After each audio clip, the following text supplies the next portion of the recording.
Welcome back to the channel. This is Trendy Storm and you are watching first part of What If Naruto Was Experimented by Apocalypse. If you enjoyed this video, please like, share and subscribe to this channel. Not wasting no more time. Let's start the story.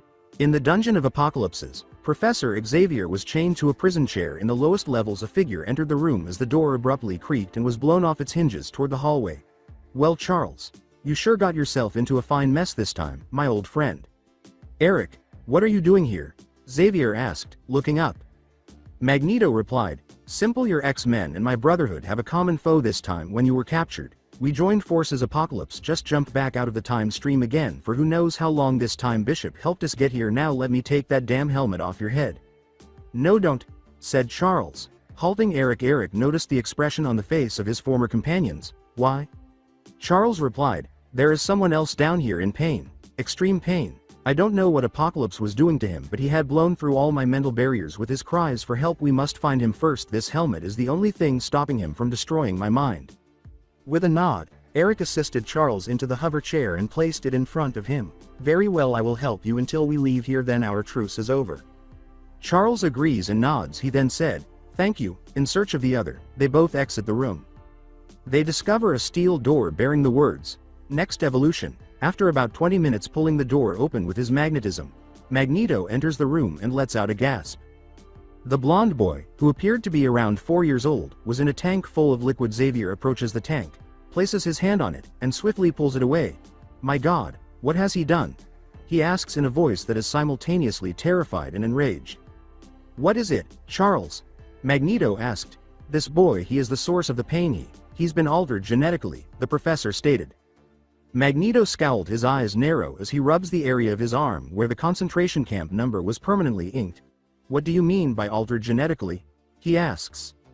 Replied, "This boy has had countless things done to him. Tell me, what do you feel inside of him? Is it the same as?" Magneto approaches and touches the boy inside the tank. After reading the boy for a moment, his power causes him to shake his head, go wide-eyed, and say, "Yes, adamantium bonded. I guess Apocalypse was wanting to make a clone of Wolverine." Xavier approaches the computer and begins to examine files while deftly and skillfully breaking into the system. "Not just him. I'm afraid it looks like he used you, me, Iceman, Storm, Rogue, Gambit, Nightcrawler, Mystique and Pyro. He must have wanted to turn this boy into an ultimate soldier, and then clone him. He's only had him for 6 months, and has already added all of those genetic materials to the boy. What is even more miraculous is that they have been accepted into his body." His voice was somewhat startled. "But how is that possible?" "Sure, 1 or 2 could be expected. I mean, Rogue's ability could make it happen, but only for a little while, and with her, she has to kill the other person to keep that power, causing mental backlash. How can this child have survived them all?" Xavier had kept reading while scanning papers and files. "My God, you bastard! This is low, even for you, Apocalypse." In an attempt to read what his friend had, Magneto leaned in closer. "What?" A monitor screen appeared on the wall as Xavier typed something. The bonding of the different DNAs to the boys was an example of Apocalypse in action. He talked as he worked, documenting the process for later viewings. "This is it. After all my years of research, I have finally found a way to make the perfect mutant. I just had to use one of my earlier projects on a parallel world, where mutant DNA took a different evolution. It became what they call bloodlines, and I have bonded it with a non-bloodline human infant. Yes, the village leader was an idiot, sacrificing his own life as well as his own son's to put that creature into his body. By doing that, it made it acceptable to most mutant DNA. Unfortunately, I have not found a way to manipulate it to the point where I can safely have it take Cyclops' optic power. Yet, but given time, it should work. The only thing I do not like is the boy's mind. After I gave him the psychic power from Charles Xavier, he was able to destroy my little pet inside of him. By doing so, it caused the creature to be absorbed by the boy. He has also had an adverse reaction to Rogue's DNA, but for now I will leave it be since he is still coming along so nicely. Oh well, I can always recreate the project known as Kyubi, and send it back to that world. In the meantime, I can keep adding more DNAs and working on this prototype. Ha ha ha ha." The screen faded to black, showing reflections of their shocked faces. "That's low, Charles. Even they weren't that low. This boy, does he have a name?" said Magneto shakily. The screen came back to life as Charles continued typing in search of the data. This time, the image of the tranquil village was replaced with a scene of multiple mob attacks on the boy. Apocalypse's voice said, "This is the village Konoha. Coordinates 240x154y89z. Test subject. Kyuubi, known to the humans as Naruto Uzumaki aka Namikaze, was born on October 10. Subject shows signs of advanced healing as viewed on these occasions. The same man and several others in masks saved him each time. Subject was taken on his third birthday after an attack on his life. He had already formed an emotional bond to one known as the Sandaime Hokage, or as the subject refers to him as Gigi. Decision to take child now was so he could be mentally conditioned after the initial tests were complete and have him dedicated to my agendas. The screen then went blank once more. The two men exchanged glances before turning to face the child when Wolverine, Cyclops, and Rogue entered. They were still fixated on the boy. "Are you okay, Professor?" Cyclops inquired. Charles shook his head angrily as he glanced at Naruto. "No, I'm pissed." Wolverine cut the boy out of there. "But don't touch him for now. Rogue will have to." Rogue gave a nod, but she gave the professor a suspicious glance. "But Professor, you know I can't touch him." Charles's voice was quiet. "Rogue, for now I think you might be the only one who can touch him." Cyclops, have Forge and Bishop go through this computer and get me everything they can from it. I want to find out what else that bastard has done to this boy. After yelling, "Let's get cutting," and extending his claws, Wolverine cut a single X in the glass with each arm. It broke with sharp cracking noises, and when the fluid had drained away, Rogue approached cautiously and picked up the shivering boy. He caressed her face as dazed blue eyes gazed up at her green ones. He touched Rouge's face and she was stunned. Nothing took place. She gasped as she turned to face everyone. He's not affected." Gently, Charles inquired, "Is he draining you of your power?" Wolverine looks at the boy and narrows his eyes as she shakes her head no. Wolverine reaches out and takes the boy's tiny hand in his own as it drops back to his chest. Trembling with cold, nothing occurred once more. The professor sat back in his hover chair and arched an eyebrow. "Interesting." Cyclops concluded his conversation with the other X-Men over the comm link.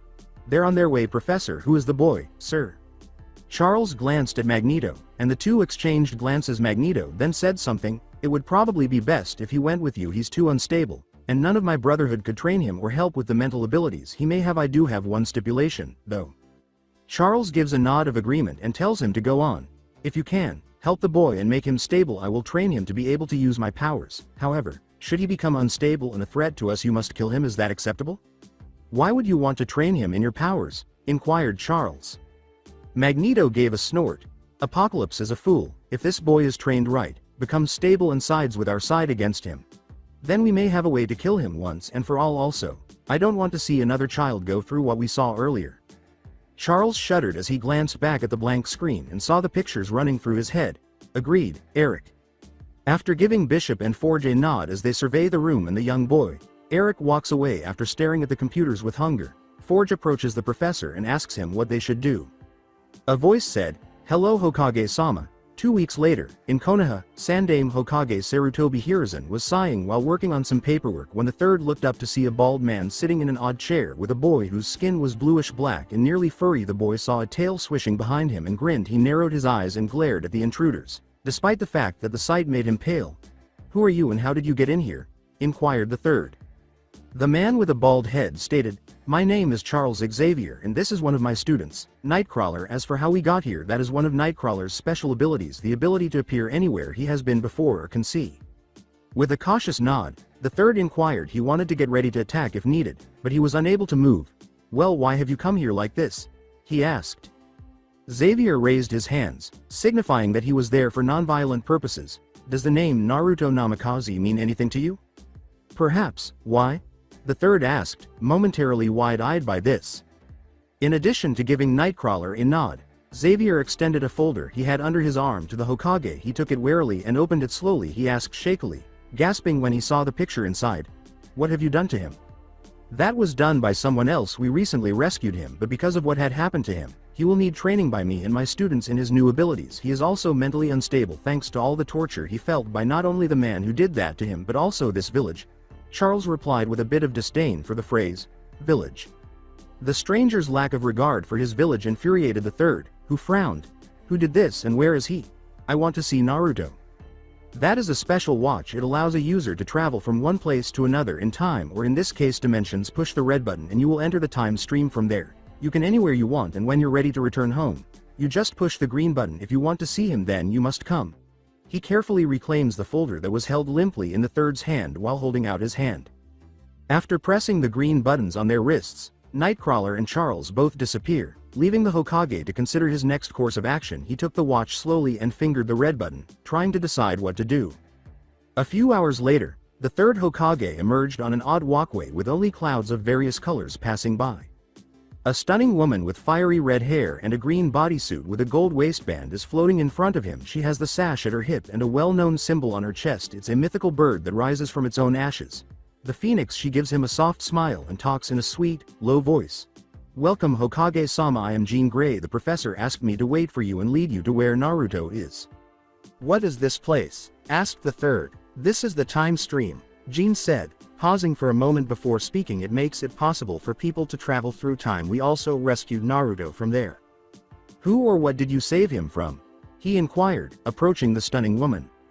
"I apologize, but you will need to speak with the professor about that," Jean said. "One guideline for tampering with time and space is if at all possible. We try to avoid making too many changes or providing too much information. If technology from one era or location is used even once, it has the potential to destroy an entire dimension."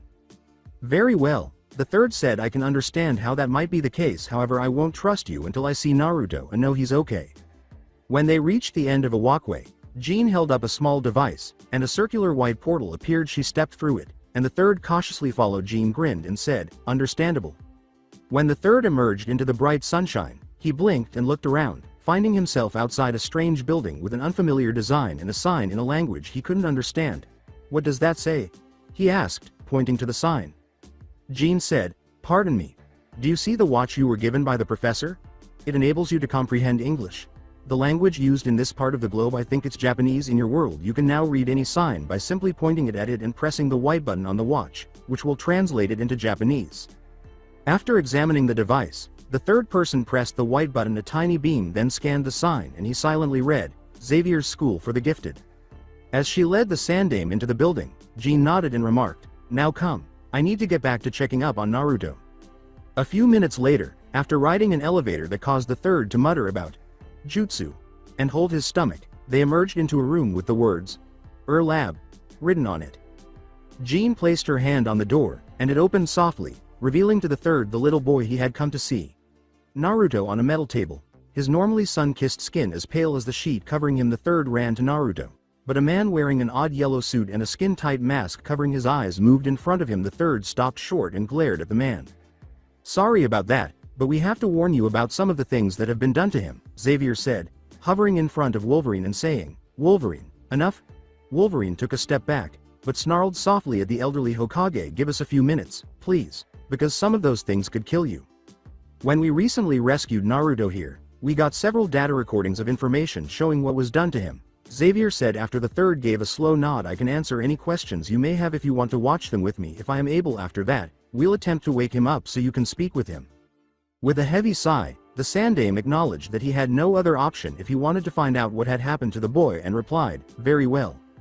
As it came to life, the third and the professor sat in front of a monitor and watched as Apocalypse described how he sent Kyuubi into the other dimension and how he abducted Naruto, as well as other unspecified things. After it was finished, the Sandaime exclaimed, "I see, that thing, that did this all. Who was he?" "His name is Apocalypse," Xavier stated. "He is thousands of years old. As far as we can tell, he aspires to be regarded as a god and feels that he can influence how humanity develops. Although we can't be certain, we think he was one of the first mutants." "What is a mutant?" inquired Sarutobi. "This is the best way I can explain it to you," Xavier said, scowling for a moment as he tried to phrase it so the man would understand. "You have what are known as bloodlines in your world, right? Well, those bloodlines are created when humans carry an extra genetic sequence in their DNA, Xavier said after the third nodded. "But from parent to child, that sequence is repeated over and over. Because the extra sequence in this world happens at random, parents may occasionally have it while their children do not, or vice versa. It is random, and so is what it does. When mutants first appeared in our history, they were hunted down and killed for their differences. However, almost a fifth of the world's population unexpectedly acquired an additional DNA sequence in the past century, so we are unsure of the long-term effects of this. It's too early to tell, but it's possible that the extra sequence will stabilize and become our world's bloodlines. Additionally, since your world's DNA is more set, we are unsure of how it will affect Naruto. That metal that is inside of him, what is it?" The third nods, understanding most of it because two of his students had previously worked with DNA, so he was familiar with the extra sequence and some of the terminology. With his claws out, Wolverine uttered the words, "Adamantium. It is the world's hardest known metal. It cannot be broken once heated and molded to a frame." "Are yours natural or were they made like what happened to Naruto?" the third asked, nodding in comprehension. "Like the child, I was born with an advanced healing ability," Wolverine remarked, "with the exception of the year prior to that day. Most of my memories were erased when a scientist in another nation captured me and subjected me to that treatment. All right, now I understand the metal and the healing ability, which he possessed prior to his kidnapping because of the Kyuubi. What else is there for him to do? He now has my power and I have the ability to read people's minds," Xavier said, using his abilities to mentally connect with the third, "but he can't control it at the moment because he is unstable, and if he isn't trained, it might kill him, or he might accidentally kill others." "I see," the third said, his eyes wide. "Is there anything else?" "Well," Xavier explained, "one of my students, Rogue, has a very deadly power that prevents her from touching another person without taking their life force. I think it's called chakra in your world, but it's more than that. She is also capable of stealing bloodlines, although he can touch both Rogue and Wolverine without depleting them. Naruto was also given some of her DNA. However, we are unsure if that power would activate, and it might draw out your chakra because your body is different from ours. One of the primary reasons I wanted you to comprehend the situation before we attempted to rouse him was because of this. What else has happened to him? We won't know for sure until we start putting him through tests and teaching him how to use his abilities. Training him won't be difficult because most of my students' DNA contains all but 3 of the powers he was given. Regarding the other 3, they will also be helpful." "This is a lot to take in," the Sandaime said, nodding slowly. "What would occur if he wasn't taught how to use these abilities?" "I won't lie to you about this," Xavier declared. "Because of what has happened to him, Naruto is currently mentally and physically unstable. He and everyone around him could be killed if his abilities suddenly go haywire or fade away. Sincerely, I think that allowing us to work with him is the best course of action for him at this time to comprehend these abilities and learn how to apply them appropriately. Additionally, we know more about the effects that mutant genes have on the bodies they inhabit, so we have the best chance of saving him if something life-threatening occurs. If his powers are truly as unstable as you claim, what would happen if he becomes a risk?" the Sandaime asked, closing his eyes. "We have methods to neutralize the DNA of mutants in this world," Xavier stated. "People are afraid of things that are different from them, as I mentioned earlier, and some scientists have discovered ways to deprive mutants of all abilities. However, it typically has a slave collar. Even though I hate it, this is preferable to the other option." Sandaime inquired, "What is the alternative?" Looking at the doorway, Xavier asked, "Do you want to tell him, Eric?" "If the boy were to truly become a risk," the third said, turning to face a man wearing red armor and a red helmet at the door, "we would be forced to terminate it if we couldn't stop him and save his life." The Sandaime declared, "I will not permit it," rising into a protective stance. Sarutobi was struck in the back of the head by a bedpan that flew after Magneto raised his hand, saying, "There is nothing you could do to stop it. It is likely that thousands to millions of people will perish if it reaches that stage. Sincerely, would you not sacrifice one boy's life for the sake of your entire village?" "His father would, based on what I saw in the video." "I hate to admit it, but you're right," Sarutobi said, casting a downward glance. "It's simply that I assured his father that I would keep him safe. I felt like I let them down the day he vanished. I felt as though I could finally fulfill that wish when you showed up with this information about him." "I understand, and we won't hurt him unless it's absolutely necessary," Xavier said. "Let's talk about the boy. It's probably time to wake him up." After approaching Naruto and administering a shot, Jean put her hand on his head, removed it after a short while, and said, "That should do it, Professor." As Xavier put it, "Thank you, Jean." The Sandaime ran over to Naruto and said, "Naruto, it's me." As everyone stared at him, Naruto opened his eyes slowly and looked around drowsily at first, then frantically because he didn't recognize where he was. "Do you hear me?" In an attempt to determine whether it was real, Naruto closed his eyes and shook his head slowly after locking eyes with the Sandaime. "What is wrong with him?" Sarutobi scowled. "It's like I told you," Xavier remarked. "This experience has caused him a great deal of psychological harm at the moment. He believes you are a figment of his imagination." The Sandaime said, "I'm so sorry, Naruto," and placed his hand on his head. "It is truly me," he said, casting a sorrowful glance at Naruto. After glancing at him, Naruto slowly raised his hand and touched the Sandaime with one finger, then two, before breaking down in tears and clinging to the Sandaime's robes, clinging to them for dear life while mumbling, "Gigi." With a slight smile, the Sandaime said, "Yes, Naruto, it's me." The older man sobbed as Naruto pulled himself tight to him with his other hand and yelled, "Ji Ji." After a few minutes, Naruto withdrew and turned to face the crowd, asking himself, who are these people? Xavier replied, we were the ones who rescued you, Naruto, and brought your Gigi here to see you. In an attempt to open his mouth, Naruto nods and asks, who are? My name is Professor Charles Xavier, and this is my friend Magneto. Xavier said I have two students, Wolverine and Phoenix, pointing to each individual. I thought your name was Jean, the Sandame said. It is. Jean said I trusted you enough to tell you my true name. We typically use our code names unless you are a trusted friend. We will use our code names until Naruto here gains confidence in us. In that regard, our Anbu are similar, the Sandame said. Nodding, I understand that the School for the Gifted is a place where mutants can learn how to fight and control their abilities. Yes and no. Xavier replied, our goal is to create a world where humans and mutants can coexist peacefully, but we also teach our students how to control their abilities. Although we work toward the same objective and are friends, Magneto and I approach it in different ways. He created the Brotherhood, and I created the X-Men. We are allies at times and not at others. However, we both recognize the risks he poses and cooperate to stop him in Apocalypse. Naruto asked, where were you, Gigi?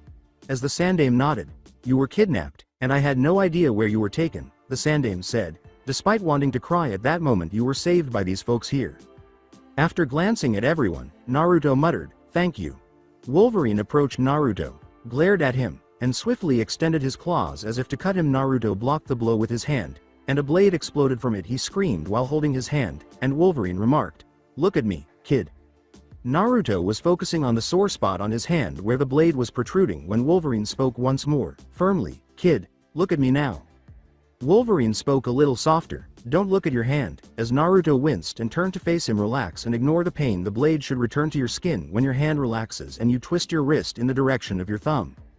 Wolverine remarked, that is one of many things that have happened to you. Naruto nodded and attempted to calm himself. He then took a deep breath, twisted his wrist, and the blade returned. The itchy burn that followed caused him to look, and he saw that the skin was healing. He examined the wound closely and saw that it had completely sealed up. Would you like to know how to use it properly to avoid getting hurt?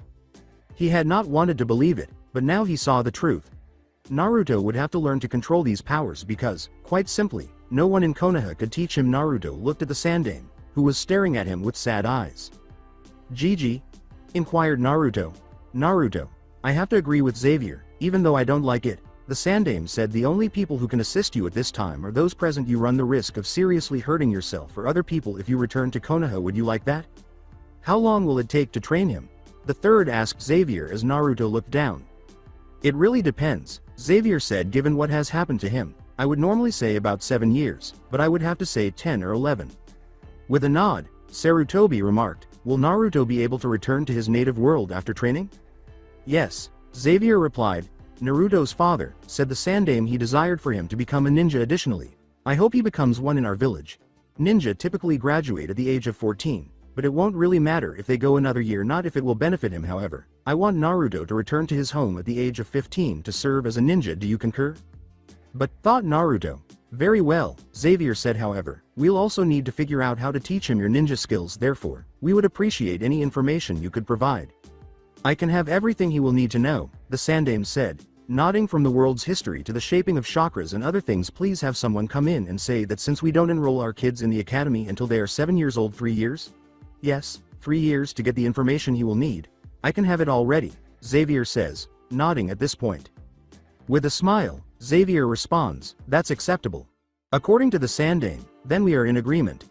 Xavier says quietly, Naruto's previous name is no longer relevant because the Kyuubi is now dead and he possesses these abilities in addition to using his real name. He will probably also have a code name. Telling everyone that Naruto Uzumaki has passed away would be great. Unless he still has some relatives, then only inform them. Nodding, the Sandame responds, agreed. With his eyes on the clock on the wall of the medical bays, Xavier says, well, it should be time for you to go, because your presence will most likely be missed by now.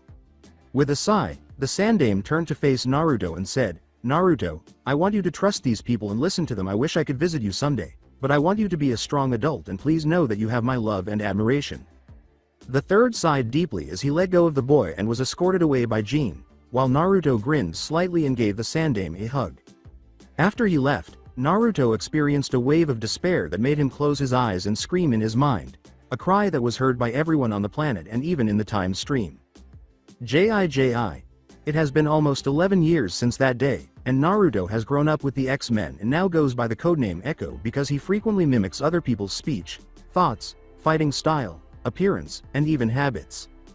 He usually wears a pair of black pants made of some kind of ultra-technological fiber that Forge created with Beast and Bishop's help, a silver vest made of nanotech fibers that can self-repair in seconds, and he wears a utility holster on his left thigh, and a chakra-based pistol on his right, which is fastened to his waist with sleek black belts.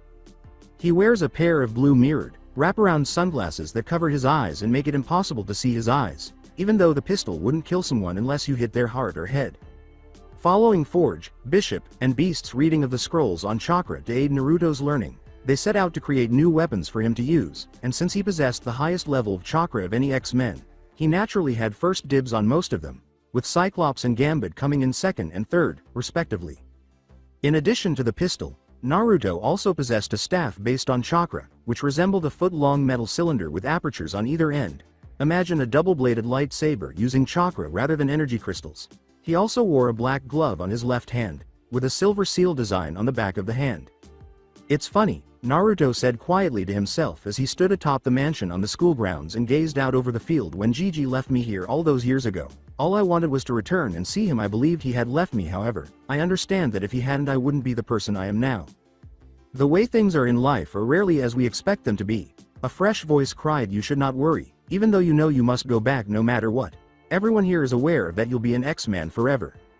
"I know, Mom," Naruto said with a smile. "All I want is for things to remain this way indefinitely. However, I now realize that I must go back. I have to put an end to the chaos."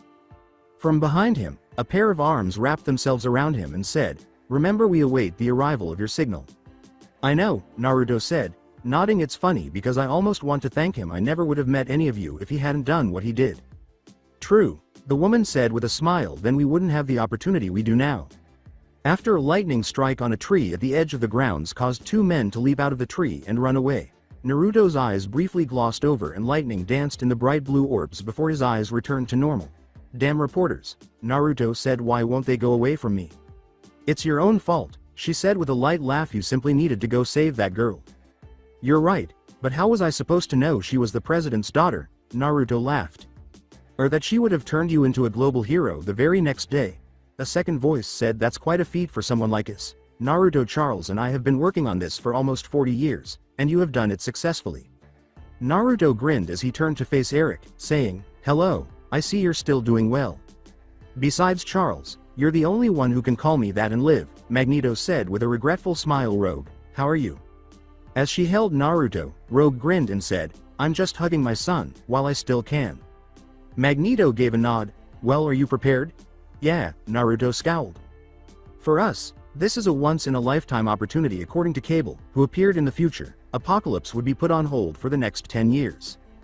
"And in my home world, he's hiding.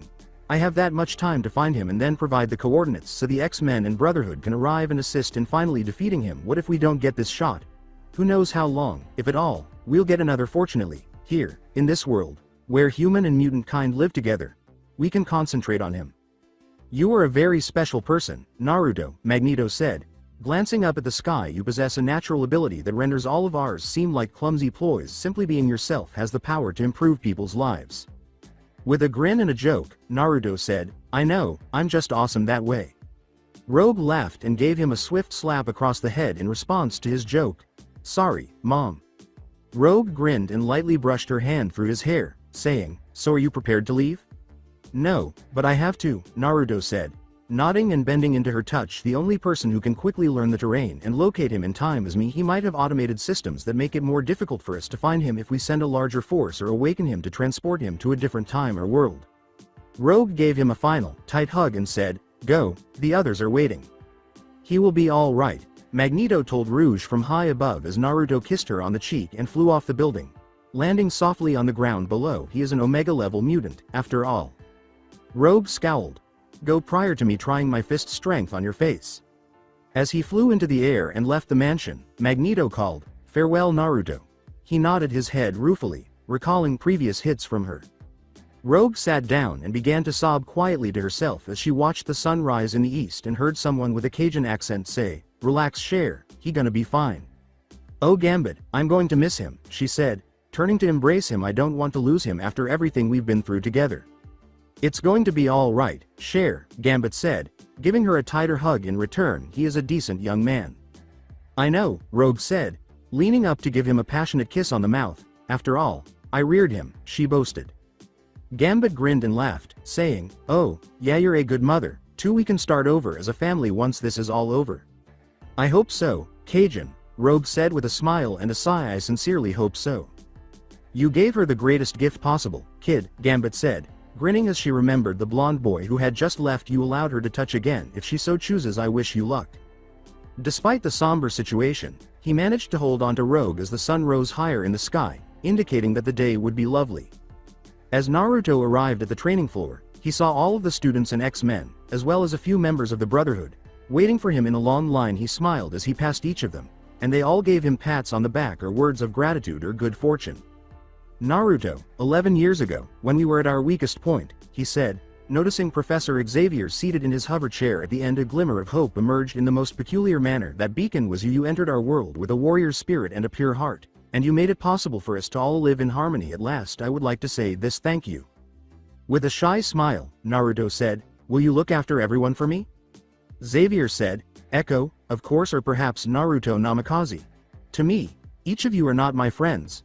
At this point, some of the people in the crowd scowled or shifted uncomfortably. Well, I remember when I first came here that I was told our code names were given and only our trusted friends could call us our real names. You're my family, Naruto said. Thus, I conclude by saying, remember to wash after each meal and to switch off the lights. Everyone in the room stared at him incredulously or blankly, then began to snicker, and then they all started laughing at him for switching from such a serious speech to such a comic relief joke. Everyone tried to keep their laughter in check as they looked for Naruto, but he was gone, and in his place was a poster board with the words hello hello he-oh written in a bubble above it. If you can't figure it out, think of an echo. The farther it gets, the harder it is to tell what is said. Everyone departed slowly, reflecting on the impact the strange boy had had on their lives and how their friend was now gone.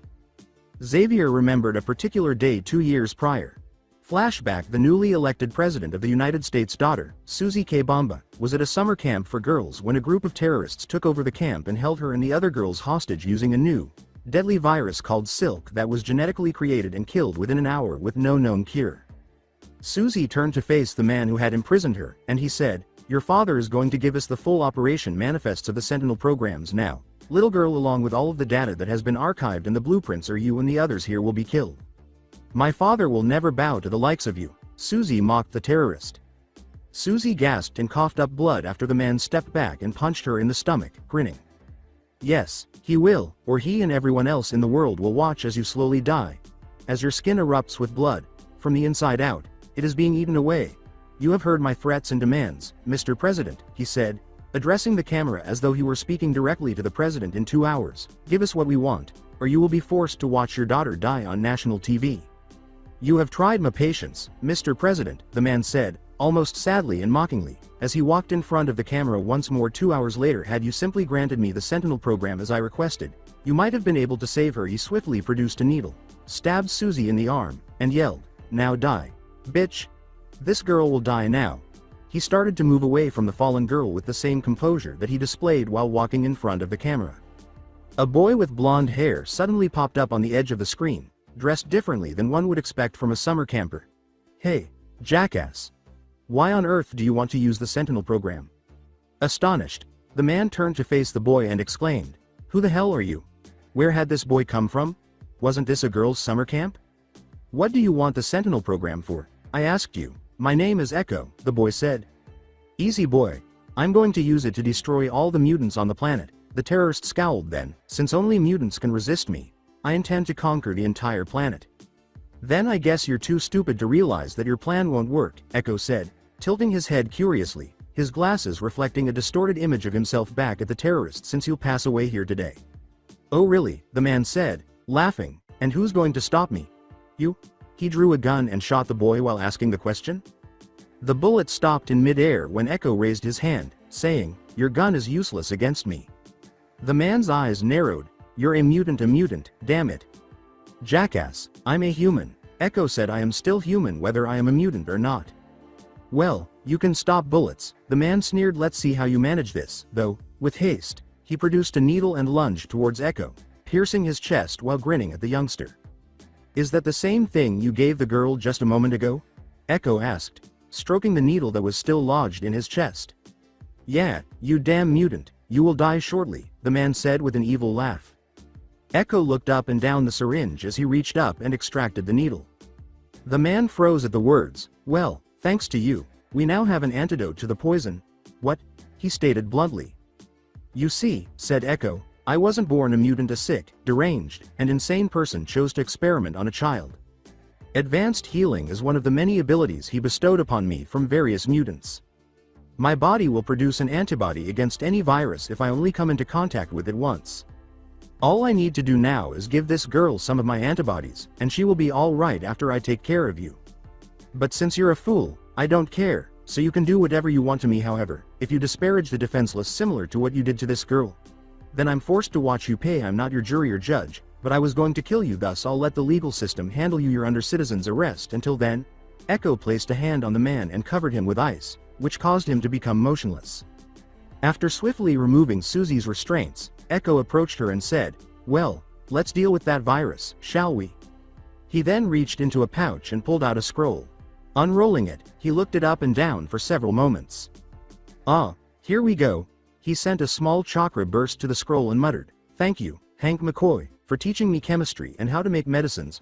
A small cloud of smoke appeared, and then a small chem lab popped out. Echo got to work quickly, carefully extracting some of his blood and combining it with other ingredients. After about 15 minutes, he smiled and held up a test tube filled with a clear fluid, saying, "Well, here we go. I need to give you this shot, miss," he said, getting a syringe ready with some of the clear liquid to prevent your death. Susie was starting to feel sick. She was sweating, but it was cold, and her stomach was cramping. "How can I trust you? Are you a mutant?" "Like I told the idiot over there, I am also human." Echo sighed wearily. "And when someone can be saved, I hate to see them suffer, thus I let you make the decision for 2 complete minutes. You can set aside your hatred and fear of mutants and let a human save your life, or you could tell the world that if you had had even a little faith in someone who was different, your life might have been saved." Susie looked up at him and said, "All right. I trust you." She looked ashamed at that, recalling the lessons her father had tried to teach her about sharing, tolerance, and even being kind to others. "Well, since you will be fine, would you answer me a question?" Echo said, nodding and administering the shot to her before turning to make another needle and capping the remainder in the test tube. "What made you so unique that the moron behind me believed the US president would divulge military secrets to him?" "You mean, you don't know who I am?" The girl blinked, shocked that he hadn't recognized her and amazed that he wasn't a member of some group that had been hired to keep her safe. Echo shook his head and said, "No, for the past 4 months, I've been camping in the woods with a friend. I came to investigate when I heard gunshots. I arrived in time to hear him say that if the president had simply given him the Sentinel program, he could have saved you. He thought the president would do it because I'm the president's daughter," the girl said, snorting and then laughing. Echo sat back, nearly stunned, and blinked. "Well, that's surprising. Would you mind giving this to the president, as you are his daughter? For whatever the hell he shot you and me. It's the antibodies. Since my friend is most likely concerned, I had better return to my camp. Is there anything you need help with, like calling someone?" "Yeah." Susie instantly thought of her parents, who most likely wanted to hear for themselves that she was all right. "Go ahead and keep it," Echo said, nodding and gently pressing a cell phone into her hands. "There is only an hour left on it, but that should be sufficient. It is prepaid." He swiftly pointed back at the self-described idiot and said, "The ice will hold him prisoner for about 24 hours. The police are probably almost here to get you. See ya." The idea of being alone made her panic, so she called out to him instead, "Wait, what's your name?" As he turned to leave, Echo waved a little and grinned, saying, "I go by Echo." Finish the flashback. That one act of kindness gave the world a chance to see us as humans, not as a threat, Xavier thought with a smile. That day, Naruto transformed the world regretfully. He neglected to delete the phone numbers. The Secret Service located the numbers here, and the president then came to thank Naruto. According to Naruto, all he wanted was peace and the ability to spend time with his loved ones and friends without fear. After considering that straightforward request, the president moved the UN to grant mutants the same rights as other people and acknowledge them as a race. "He will be here soon if they keep their end of the bargain," the Sandaime Hokage of Konoha remarked as he peered out his window. The third turned to see who had snuck up on him, but was startled when he heard a voice behind him say, "You should show more faith in them, Gigi." "Who are you?" the third one inquired. "Well, you know me as Naruto Namikaze, but I go by Echo now, the person in front of him said with a smile. With wide eyes and a trembling voice, the third asked, "Is that really you, Naruto?" The third grinned and remarked, "So I see you have control over your powers now." A voice in his head told him, "Can't trust your own eyes, Gigi." With a snort, Naruto replied, "Yes, how are you?" Third, "I missed you." With a slight smile, Naruto remarked, "Well, I'm here for now." The third said, "For the time being? What do you mean?" "I have people who care about me back in the other world." Naruto remarked, "I returned here to give my home world an opportunity to show me that I truly belonged here. I'm going back. If I can't, I know you'll say that I was born here and that my family is from here. But aside from you, GG, there isn't anyone else in the world that I care about at the moment to give this world a chance. I came here to see you." The third sighed as he looked down and said, "You're right, I guess knowing that saddens me, but at least you're willing to give this world a chance and you're honest with me about it now that you're here. What are your plans?" "Well, I became a ninja, but we discovered a problem with me." Naruto stated, "All of the jutsu I can perform will have to be seal-less or composed of only the few things I can do because I am unable to move my fingers in the majority of the shapes needed for hand signs due to the adamantium in my bones." "That will hurt you," the third said with a frown. "Can you complete the simple ones I sent you?" "My other powers will allow me to be just as good," Naruto stated. "I don't need to grab anything in order to perform what you call replacement. I can use a slip. As long as it's somewhere I've been before or can see, I'm free to relocate. For the basic bunshin, I can use my mental powers to implant a mental image that is unbreakable, or at least we don't believe it, to make it appear as though I made them. The henge jutsu is similar to my shape-shift ability, which allows me to appear as anyone. I believe I have good control and can use chakra without any issues. I am capable of performing the leaf balancing exercise, water walking, and tree climbing." "What about the history and other scrolls?" the third person asked, nodding. Naruto replied, "I learned them all, so I know the layout of the land and those things." "Good," the third person said. "How are your fighting abilities?" After a brief moment of glossing behind his glasses, Naruto said, "I have." The third asked, looking perplexed. "What?" Naruto replied, "You just were trying to find out nicely if I have ever killed before, and the answer is yes." "Are you reading my mind?" inquired the third. "Any focused surface thoughts you were thinking to yourself? I can pick them up," Naruto remarked. "I am unable to steal data or anything similar. I don't intentionally do it. I apologize if it annoys you, but I am unable to turn it off. I learned from the professor to make every effort to respect others' privacy. The professor only taught me how to create illusions in people's minds, like genjutsu, because I'm not as good at using it as he is. However, since I'm more of a frontline fighter, illusions are not my true style." The third said, "In that case, I can understand," and nodded in relaxation. "I understand that you had no control over what happened to you, but if at all possible, please try not to read my mind. It's almost impossible to gauge your thoughts because I have so many secrets." "I understand," Naruto said. "If I can avoid it, I don't particularly enjoy using one of my abilities." The third nods and says, "All right, you arrived earlier than I anticipated, so you still have roughly a week in the academy to find out who your future teammates are. I want to know how strong you were and how you had to come up with your first kill. If I were to guess by your standards, my skills are currently around high chunin to low junin." Naruto scowled. "I am an omega level mutant according to mutant standards." "What is an omega level mutant, Naruto?" inquired the third. "I possess the abilities of some of the strongest mutants," Naruto declared. The third was shocked to hear, "I might even be immortal." "When you say immortal, what exactly do you mean?" inquired the third. Naruto remarked, "I might not be able to pass away from old age like Apocalypse and maybe Wolverine. Of course, I could be killed, but it would be extremely difficult." "I see," said the third, blinking. "Keep that info secret between yourself and me." After nodding, Naruto inquired, "So where am I to stay while I'm here?" As they walked out of the office, the third took out some keys and said, "Come with me."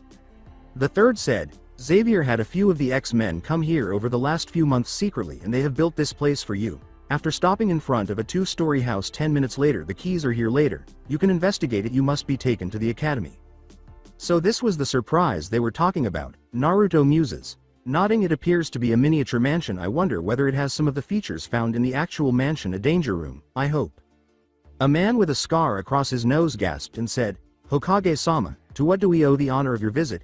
He stepped aside as Naruto and the third stood outside a classroom for 10 more minutes. The third knocked and waited.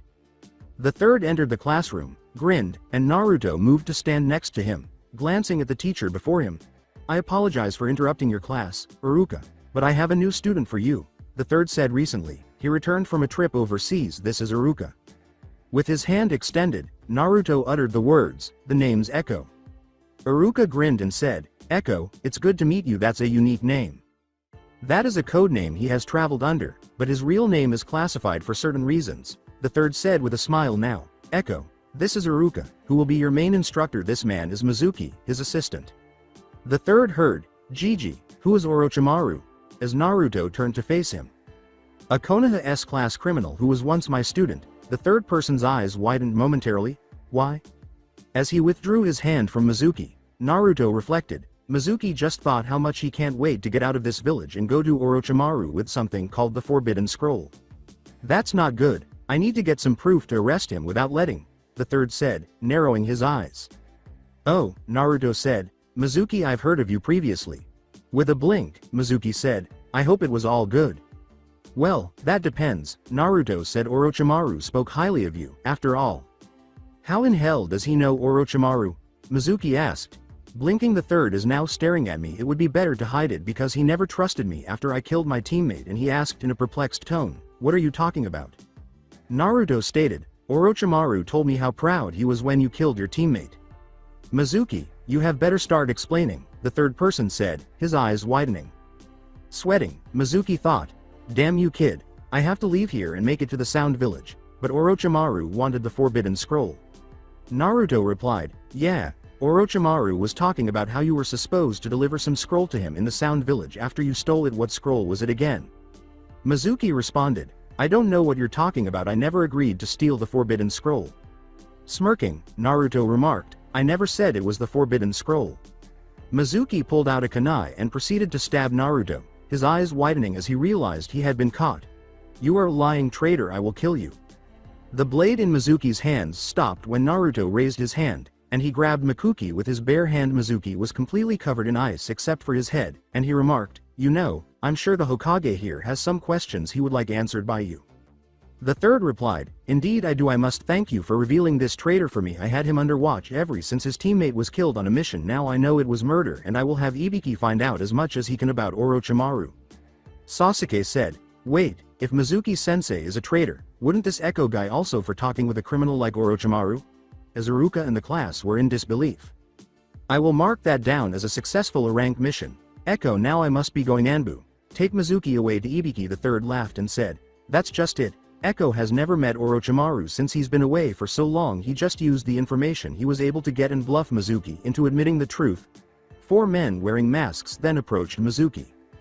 After examining each, Naruto heard a man wearing a dog mask remark, I wish I could have saved him all those years ago when he disappeared. He looks almost like Sensei, and like Sensei's son would have looked like also. The third and the Anbu were stopped when Naruto scowled and said, hey you, the one in the dog mask. It's Inu, and yes, what can I do for you, said the person wearing the dog mask. Naruto replied, just out of curiosity, could you tell me who was your sensei? Echo, I am afraid Inu can't do that, the third person said. As he turned to go up the stairs, Naruto nodded and remarked, okay, I just thought that if this guy's sensei is who I think it was, then I might be inclined to become friends with him. After all, dogs are faithful.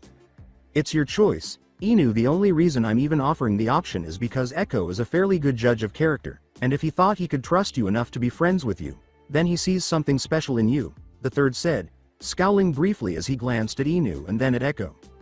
Inu took a moment to think and replied, well, it's not that much of a secret, and I will be leaving Anbu tomorrow anyways, so why not humor the kid? My sensei was the Yondaime Hokage Minato Namikaze.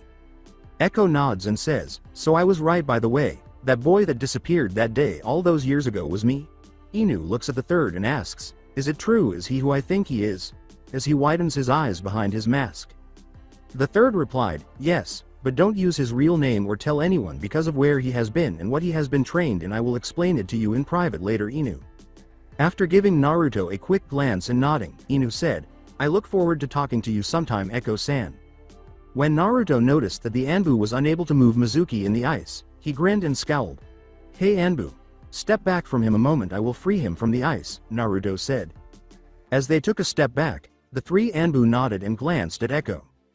After walking down the stairs, where Mizuki was frozen except for his head, Naruto held his hand out to the side and stabbed it into the ice. Then, he held his gloved hand in the air and snapped his finger, causing a flame to appear in his hand. Naruto then retracted his blade back into his wrist, and the ball of fire took the shape of a bird and flew into the air before traveling toward the hole he had made in the ice, where it exploded, blowing most of the ice off of Mizuki. The Anbu took hold of the trembling Mizuki, who was holding his hands over his chest in an attempt to warm up. They looked at Inu and then at Echo before hastily departing, each Mizuki attempting to decipher what Echo had just done.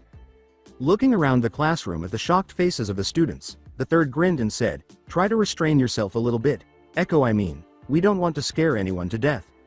"Hey," Echo said with a laugh, "you should see my floor show." Kiba replied, "What the hell was that? You did not use any hand signs, and what was that blade that came out of your arm?" Echo continued, "All my jutsu are seal-less. As for wrist blade, secret anyways. Aren't we supposed to be having class?" Coughing, Iruka replied, "Yes, of course." The third laughed and replied, "When you get settled in, Echo, I would like for you to have some tea with me so I can hear more about your training trip." "Sure, but one question. Old man, does this village have fangirls?" Naruto asked, feeling a shiver run down his spine as he quickly looked around the classroom. After blinking, the third said, "I'm afraid so. Why?" Naruto said, "Oh, nothing. Just wondering how hard it's going to be to lose them," as he glanced around at the girls in the class. Looking ahead, Sasuke uttered the words, "It's impossible." Naruto smirked before transforming into Sasuke and uttering the words, "HMPH." He then appeared next to Sasuke, shocking everyone by covering them both with a smoke bomb. Upon clearing the smoke, Iruka turned to face the two Uchiha and uttered, "Echo, please drop the henge." Raising their eyebrows, Naruto and Sasuke exchanged sidelong glances while remaining silent. Iruka approached and screamed, "Drop the henge," as she struck one of the Sasuke on the head. "I'm the real Sasuke, Iruka-sensei. No wonder I am still here when I should be training to get stronger," scowled Sasuke, who was massaging his head. Iruka blinked and glanced at Sasuke, who glared and retorted, "This is a waste of my time. I should be training, not being the brunt of an idiot's jokes."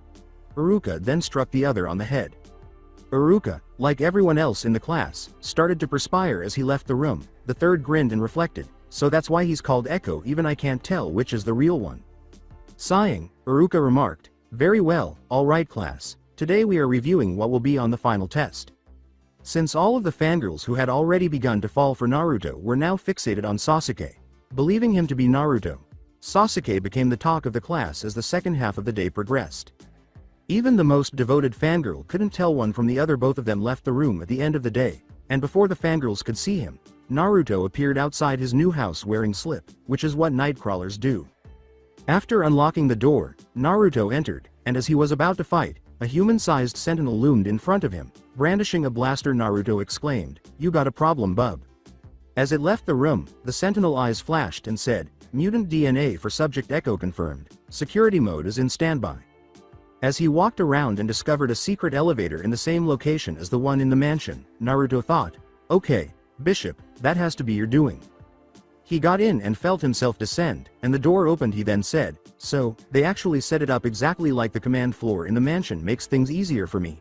He then went to his room at the school and grinned while noticing that many of his belongings had been brought here. He wondered, "How did they do this without me knowing?" As he saw some pictures and thought, "Mom?" When Naruto arrived at the Hokage office early the following day, he discovered that the third was in a meeting. He stood outside the window and said, "You can come in, Echo."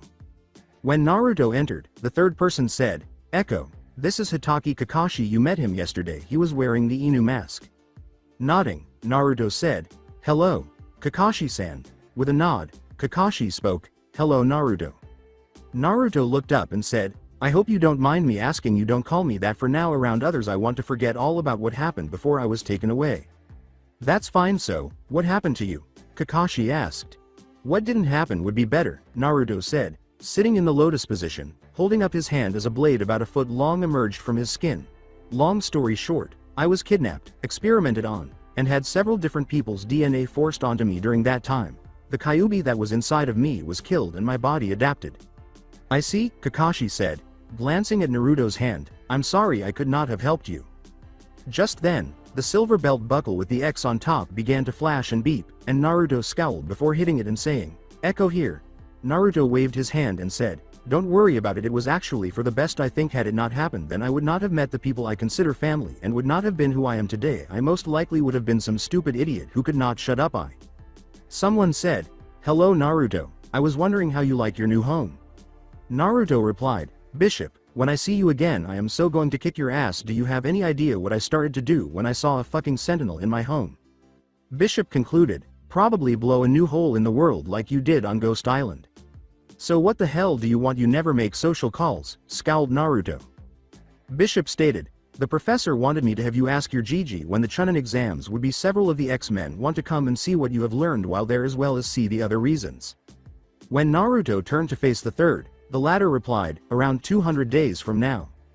Bishop continued, Roger the first got that. I also wanted to tell you we got the danger room up and running for you, but don't go over alpha level until we can get in and test the omega level safety features. Also you own everything within 1 mile of the house and we also programmed the security system to repair any damage also, so have fun. That's all I called about CYA. As the X on his belt ceases to glow. What is a sentinel? Asked the third. Naruto took a breath and replied, it's a machine that was designed with the purpose to hunt down and kill mutants. Until about 2 years ago we have had to be prepared for them. After receiving the third nod, Kakashi questioned, what is a mutant? According to the third, bloodline users, Kakashi asked, so how strong are you? While nodding. According to Naruto, enough, while nodding, Kakashi remarked, so you know who your mother is? Naruto replied, I know who my adopted mother is and I also know who my father was. Why? The third individual replied, your mother was named Uzumaki Kushina and since you already know your father I guess it's your choice to tell anyone your name. Both men were shocked when Naruto nodded and said, well I better get going, I got school. He then got up and vanished using a slip. Naruto picked up something in his senses and chose to investigate. Since he was only a block from the school when he got to the spot where he smelled something. He noticed a 20-something man with brown hair and blue eyes sitting on a tree branch. The problem was that he was dressed in one of the more recent X-Men outfits, which were made to resemble Naruto's. Hello. Who are you? Said Naruto after turning to face Naruto. The man remarked, the name's Reload, you're Echo right? Nodding, Naruto remarked, I thought I knew all the X-Men. You do? Reload said, I came from the future. With a scowl, Naruto asked, why? According to Reload, Apocalypse is here. With wide eyes, Naruto inquired, where? Reload replied, I'm not for sure, I know he is in Konoha though. Naruto let out a sigh. Now that's fucked up. Why the hell did he decide to come here of all the places on the planet? Reload replied, to study you. From what I was told from the survivors of the battle you will have with him, he wanted to observe you when you returned from the other world. He still considers you a test subject. Thanks for the information, but what are you doing here on this training ground? Asks Naruto as he approaches and takes a seat. Reload replied, well I decided to wait for you while sending off electrical currents from my communicator, and while I was waiting I decided to see what that team over there was doing. So far I have to say I am impressed by one of them. As Naruto put it, really, who? The girl in the buns. She's through 500 weapons since I arrived and she's hit a perfect bullseye all 500 times. Well, I hate to say it but I need to run. I know you wanted more info but sadly we don't have it. I just thought I should tell you so that way you know me, since I plan to show up for the battle with Apocalypse, so take care of yourself. CYA. Reload pointed to 3 teenagers who were gathered on the opposite side of the clearing. He then vanished in a swirling portal. Naruto exclaims, damn time travelers always fucking with people's lives, and every time one shows up from the future they always bring trouble with them. A kunai suddenly flew toward him, but he glanced at it, and it stopped moving. He grabbed it, leapt to the ground, and threw the kunai at the girl, saying, you know, little girls shouldn't throw pointy objects at people. Who are you and why were you spying on my team? Inquired a man wearing green spandex. Naruto replied, the name's Echo. I was just having a chat with a friend who left right before the weapon was thrown, and it just happened to have been on the edge of your training ground. Now since I told you my name, shouldn't you honor me with yours? The man wearing green spandex replied, oh of course I am Guy. My adorable student with the fashion sense of youth is Lee. The other male on my team is Neji and the girl is Tenten. Are you a Konoha shinobi? Naruto replied, currently no, I am still an academy student. With a smug, superior tone, Neji remarked, you look our age so you must be a failure to still be in the academy. When Neji screamed in shock and agony, Naruto saw a kunai still in the ground and, without moving, let it fly and stab him in the ass. He then said, no, just have not been here to take the actual test, been away training. Oh, and I don't like smart asses either. As Neji withdrew the kunai and uttered the words, how dare you attack me? Everyone turned to look at it. Naruto replied, really, how did I do that? I never moved or used chakra, so how did I make a kunai that was 30 feet away from me pull itself out of the ground and stab you in the ass? I don't know, but you are the only responsible party since neither of my teammates would dare to attack me, Neji said, drawing on his bloodline. Well, you were right, I did do it, I just wanted to see if you could figure out how I did it, Naruto shrugged. Everybody turned to stare at Tenten when she said, magnetism. Guy inquired, what do you mean Tenten? Tenten hurled a senbon at the kunai Neji, which withdrew and curved rather than traveled in a straight line around the kunai as he turned to leave. Naruto nodded and said, good call, well, if you will excuse me. I must get to the academy to piss off some more fangirls, by the way, you're welcome. When Lee looked at his teammates, he blinked and asked, you're welcome for what? He went wide-eyed and exclaimed, what the? This caused everyone to turn and look in Lee's direction. Tenten, who was sweating, said, so that's where all my kunai I lost went. She was observing a pile of almost 10,000 kunais. Guy replied, a most youthful person, we should shout about his youth. Neji simply scowled as Naruto turned to leave. Iruka moaned as he saw that there were now 2 Shikamarus in the class when he arrived. Echo, please show your true self and remove the henge, he said with a sigh. The 2 Shikamarus remained dozing off on the desk. After shaking his head and taking roll call, Iruka simply marked him as here, giving up on trying to distinguish between the two, and said, okay class, today we will do weapon throwing. As he transformed into Echo, one Shikamaru looked up and asked, define exactly what you mean by weapon throwing. According to Iruka, I mean throwing shurikens and kunais. That's too damn easy, can we use other weapons if we want? Moaned Naruto. Iruka replied, I suppose for extra credit now everyone outside. Naruto noticed the Hokage with Kakashi, a woman with red eyes, a man smoking a cigarette, a man with pale eyes, a man with blonde hair, a man with large bones, a woman with a dog, a man with black hair who appeared exhausted, a man wearing a long tan coat, and finally a man with a walking cane and a bandage over his head as everyone went outside. Hey Gigi, what's hangings? Said Naruto. Iruka replied, Echo, show some respect to the Hokage and the other honored guest. Naruto stated, I show respect only when it had been earned in my eyes. Gigi is probably the only one in this village besides Kakashi that I would give any to at this moment. The third laughed and replied, it's all right Iruka, Echo and I are old friends and he has the right to call me that.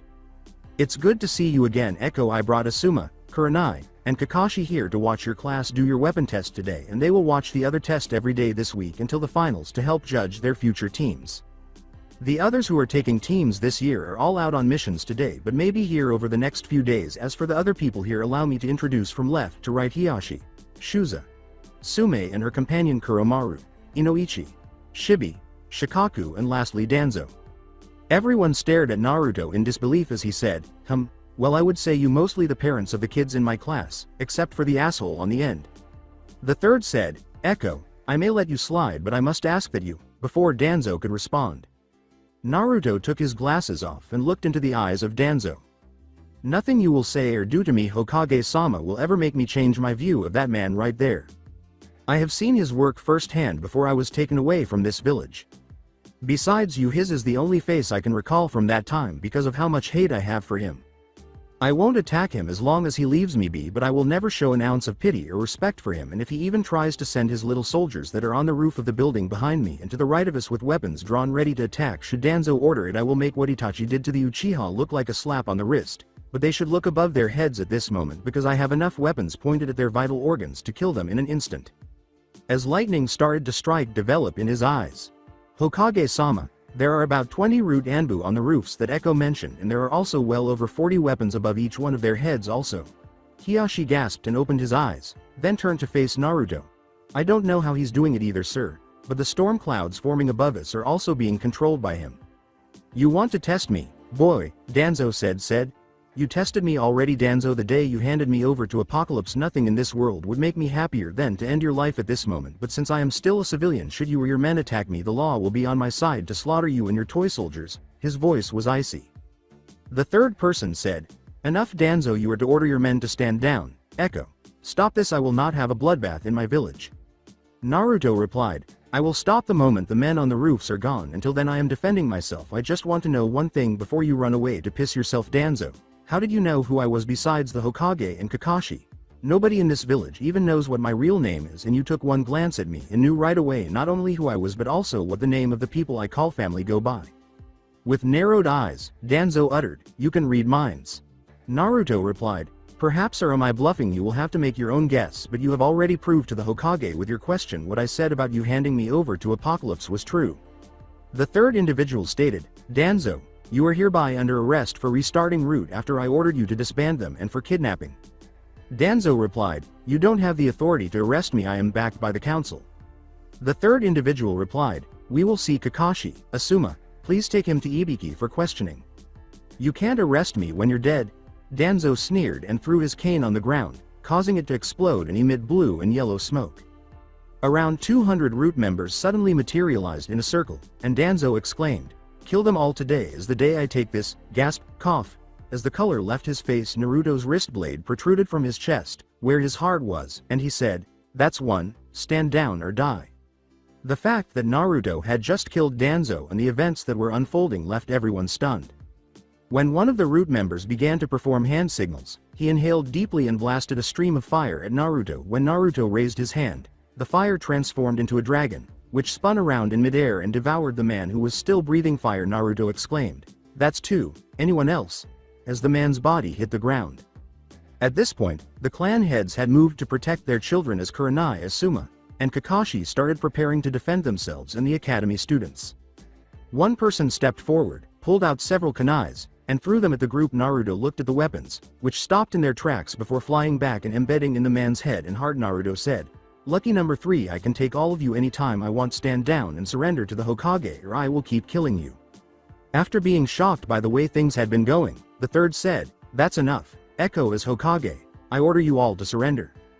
Before they could complete their hand signs, 10 men stepped forward and began to make them. Naruto sighed and said, guess it time to chain them together.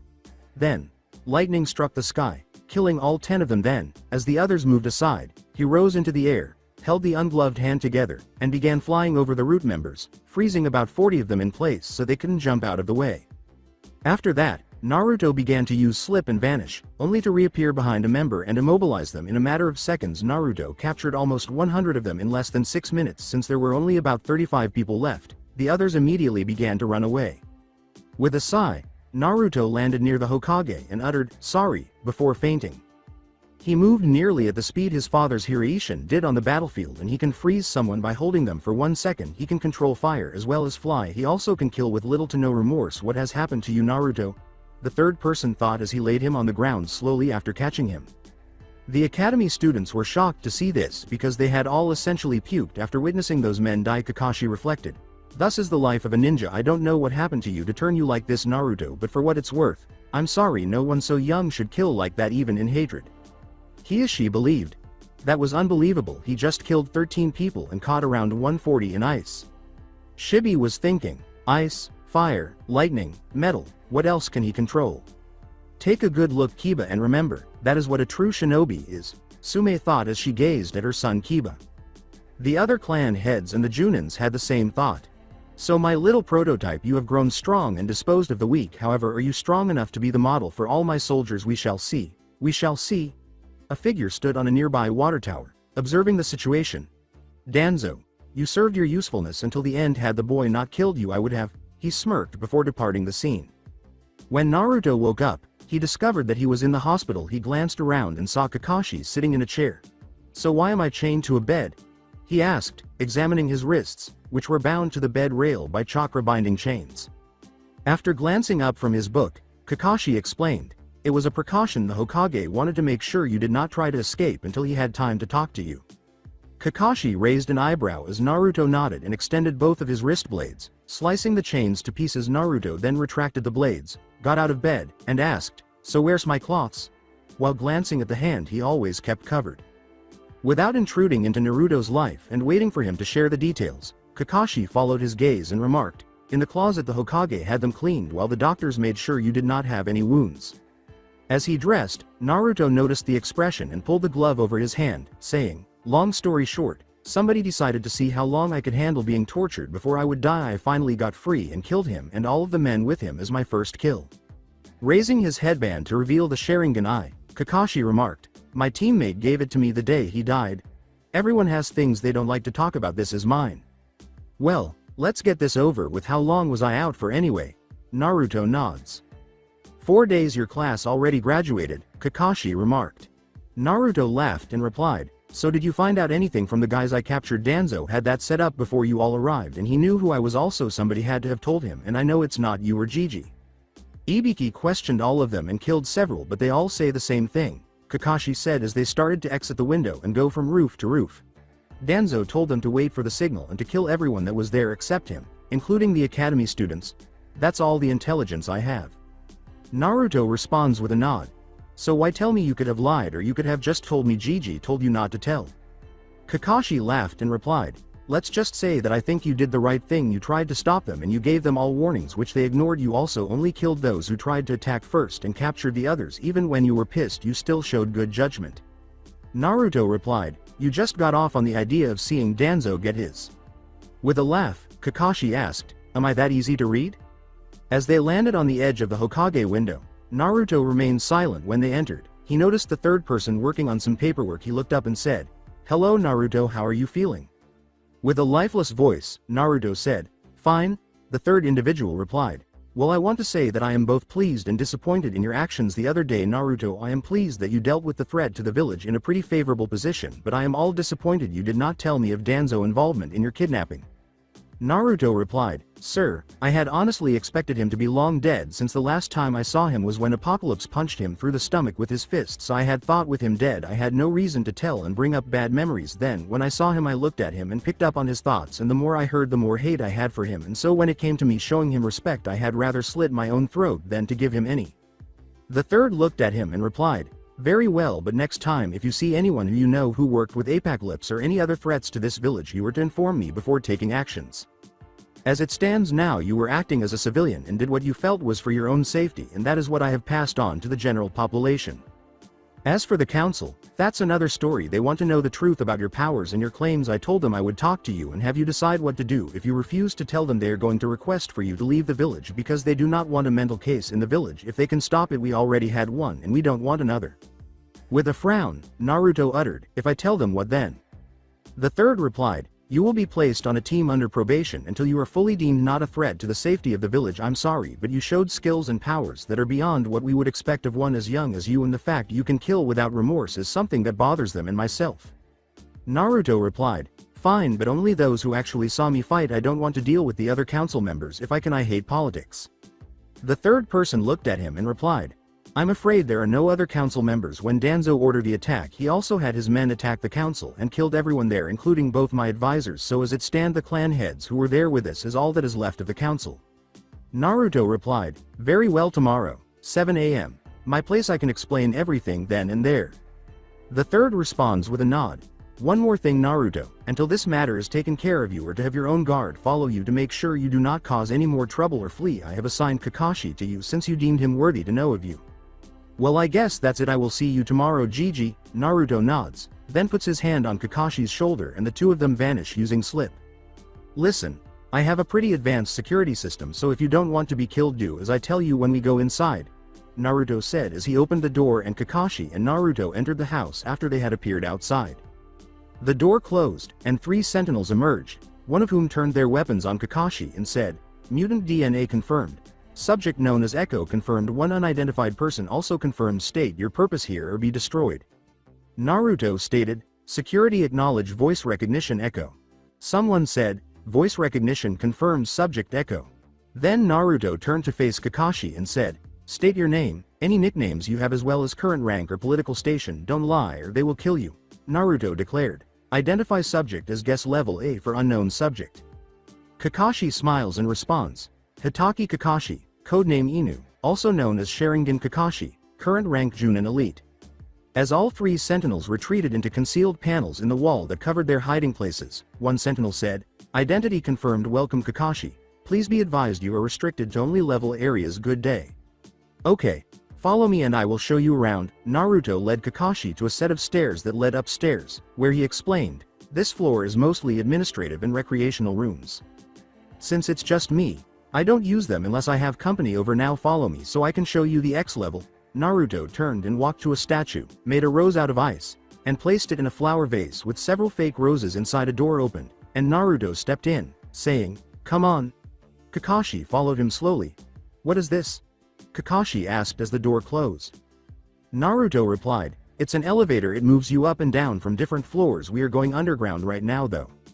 The Hokage never said anything about an underground complex. I wonder if he knows, Kakashi muses with a frown. Kakashi inquires, that rose deal you did back there, what was it for? Naruto explained. It's part of the security for the elevator. It is a certain height and weight and shape, and a scanner is built into the vase so it can tell if it was made by me. If it is off by one pedal, then knockout gas will fill the entire hall and lock down the entire house. The only way to escape then is if I gave the access code. Kakashi opened his eyes and thought, damn, that would stop anyone then, since you would have to get it right on the very first try. Not even I can copy exact weights, size and shape on one try, even with my Sharingan. If I could use ice with no jutsu also. As you can see, all the rooms have a sign on each door, and this place is fully automatic. No genjutsu, ninjutsu, or bloodline can fool these sensors, so they can tell you here at any moment. Naruto grinned to himself as the door opened and he began to move. Go ahead and try to go in any door. After nodding, Kakashi approached a door and inquired, where are the handles? After noticing that it had no handles. Step back a moment, said Naruto. Naruto said, this is the medical bay. It is an X-level security room. I only gave you a level access. So any door that opens for you is one you can go in. Any that don't, you can't get into, and don't try to pry them open or 20,000 volts of electricity will kill you. Kakashi did so, and Naruto approached the door, which opened. Now I gave you access to the lounge, sleeping area, kitchen, and well, that room I will have to restrict. Don't want you killing yourself in there, Naruto said as Kakashi went pale. Is there anything in here that won't kill me? Kakashi asked, his perspiration streaming down his face. Naruto continued, we have a lot of secrets that we want to protect. These security systems has saved mine and the others' lives several times, so I don't kid around about them. Now the room I was saying I need to keep you out of is the danger room. Is basically a training area, but the problem is if you do not set it up right or accidentally remove the safety features, it will kill you. That is why I don't want you in there. Now go ahead and look around. Why I changed that security clearance. When he left, Kakashi could only read one of the signs he saw written in multiple languages. He read about the danger room, the war room, the library, the hangar, the cerebro, the lounge, the kitchen, the holding cells, the storeroom, the armory, the sleeping area, and Lab A and Lab B. As he watched Naruto return, he scowled and thought, this is basically one big military complex. Nothing I was told before gave me any notice of this. The Hokage must not know, because some of this he would have mentioned. I must inform him. Naruto remarked, so any questions? Kakashi inquired, why exactly does this place give off a military base feeling? Leaning against a wall, Naruto sighed and said, follow me. He then pushed off and proceeded to the room marked, Danger Room. Naruto said, have a seat and watch through the window while I load something to show you why it's this way. Kakashi followed him and surveyed the area, noticing multiple machines. Kakashi nods as he sees a big white room outside the window. When Naruto began pressing buttons, the white room began to take on the appearance of roads, houses, trees, and then people moving about. This is what some of the villages where I was looked like, Naruto said as Kakashi examined it. Now, most of those people down there are normal citizens, but a few of them are mutants, or as you call them, bloodline users. Now watch what we had to deal with until recently. Suddenly, a metal human machine that was 50 feet tall shot into the air in the room. As they all landed and a number of small children huddled into fetal positions in fear, one of the machines said, mutant DNA detected, begin eradication procedures.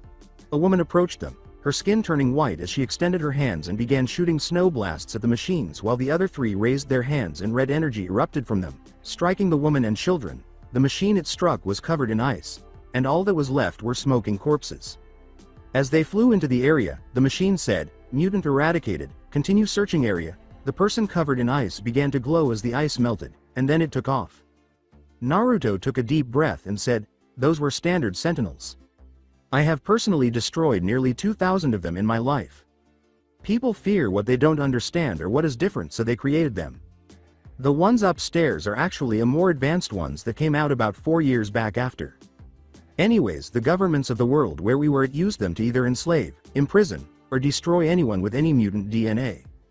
People like my friends, the Morlocks, who most don't even have any powers or special abilities, are still classified as mutants because they just look different. They have to live in the sewers away from the normal people, so they are not beat or killed. It's just not the Sentinels either. There are humans like the purist groups who believe anyone who is a mutant should be killed at birth, and then there are even those who are mutants like Apocalypse, who don't actually care about the other mutants, they care about their own agendas. Kakashi tilted his head. sound like the land of wave. They hate bloodline users there, and they have a civil war that has lasted nearly 100 years. So you and the others who you call friends did what exactly? Naruto stated, "We worked on creating a world where both humans and mutants can live in peace and harmony. Up until 2 years ago it was a dream, but by dumb luck and chance a mutant saved the daughter of one of the leaders of the strongest government of the world. By doing so the views on mutants as a whole was changed. There are still those who don't trust mutants or like them, but their numbers dwindle more and more each day. Now to answer your question about what we do, if we got word of something like the Sentinels, or chemical weapons that kill mutants, hurt relations with humans and mutants, or those like Apocalypse, we would go and fight them while protecting the innocents." "Sounds like you played superheroes," Kakashi remarked. "Nah, that's Spider-Man racket. I don't like the tights," chuckled Naruto. When Kakashi appeared perplexed, Naruto typed something, and the scene changed to a skyscraper. Kakashi noticed an orange-clad man clinging to the building's side, and he exclaimed, "My spidey sense is tingling." As he did so, a web shot out of his hand, and he jumped away. "Exactly, he's one of the more well-known mutants. The X-Men mostly stayed in the background. We weren't in it for the publicity or the fame, we did it because it was what was right," Naruto said, as Kakashi tried not to laugh. "Was that the name of the group you belong to, the X-Men?" Kakashi grinned behind his back. Naruto replied, "Yeah, they were the ones who saved me from Apocalypse and also the ones who trained me along with the Brotherhood. I am actually one of the few who both groups recognize as a member of their group." The question Kakashi posed was, who are the Brotherhood? According to Naruto, they were like the X-Men in their general ideas, but they were willing to go about it differently than the X-Men were. The X-Men tried not to kill humans and let the laws handle them, while the Brotherhood would sometimes take justice in their own hands. "So who is this Apocalypse guy you keep talking about?" Kakashi asked, nodding. After scowling and typing something on the computer, Naruto saw a tall man with pale skin and blue armor. He said, "Apocalypse. He is one of, if not the oldest and most powerful mutants ever. He is well over 5,000 years old. He is basically immortal. He believes that only the strong should survive and that he should decide who is strong and who is not. He was the one who created the Kyuubi no Kitsune and sent it here." Wide-eyed, Kakashi asked, "Are you sure?" Naruto nods and said, "Yes. When the X-Men came and rescued me along with a few others that Apocalypse had kidnapped, they were able to get a lot of info from his archives, and he bragged to himself in his archives about how he sent the Kyuubi here so that way he would be sealed into a child who would get the healing power of the Kyuubi and become a perfect test subject. Me, the Hokage, has seen some of the info and videos of it, but not all. Anyways, Apocalypse then had Danzo capture me when I was 3 and over the next years took mutant DNA and fused it in my body, and some of them got rejected but several of them actually succeeded in being absorbed by me.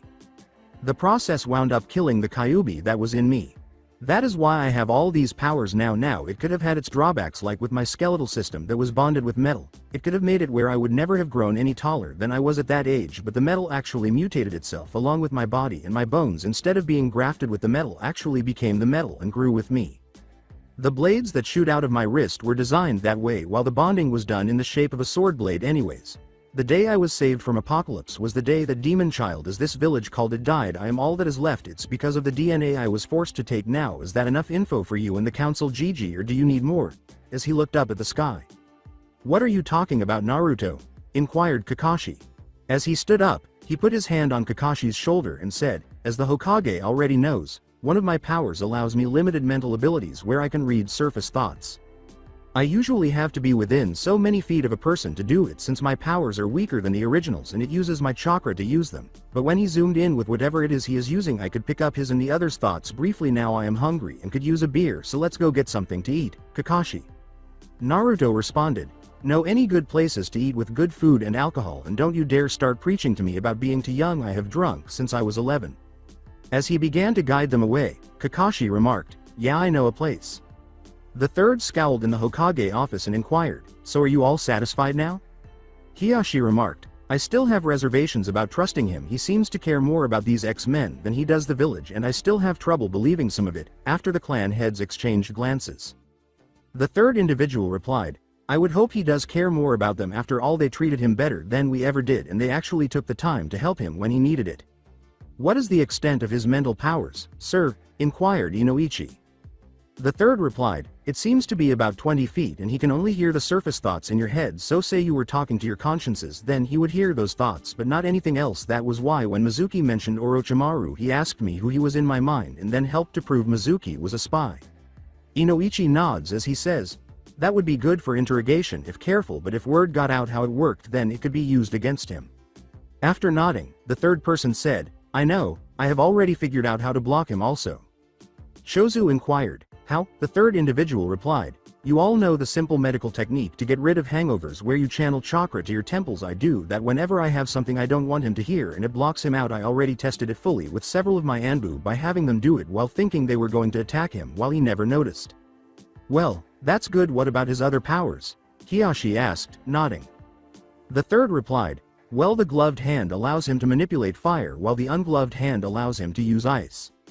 The blade that he can shoot out of his hands is of a metal that can cut diamonds and was grafted onto his entire bone structure, making it impossible to break. He also has the ability of magnetism where he can move metal or stop metal and fly by moving the metal in his body. How much control he has I do not know. He still has the healing ability he had as an infant and has decent chakra control, but he also cannot make hand signs to perform jutsu, so any he learns will have to be seal-less. Shibi inquired, why is that, sir? The third person looked at him and said, I don't know how it happened, but the hand that is gloved is that way, not for some kind of attack or anything like that. It's to keep the secret that all the flesh, muscles, chakra canals and veins on his hand have been completely destroyed, leaving behind the metal skeleton hand from the wrist to his fingers. I figure the only reason he can even use the hand is because of the advanced technology and seals in that glove, causing everyone to gasp at the mention of the hand. Sume replied, well, I don't have any trouble with him being a ninja of the village, but I don't want him on my son's team. He can still be friends with him, but as it is now he is too powerful and Kiba would take offense to it and become aggressive and stupid to show him up. It is nothing against this Echo kid. The third replied, I am well aware of that. Do any of you have a problem with him being friends with you children? Hiyashi responded, I do, only because he has already attacked my nephew. His views of respect giving would be frowned by my clan, and I am afraid if Hinata were to become friends with him, my council would brand her with the seal. Were it not for that, I would not have any issues.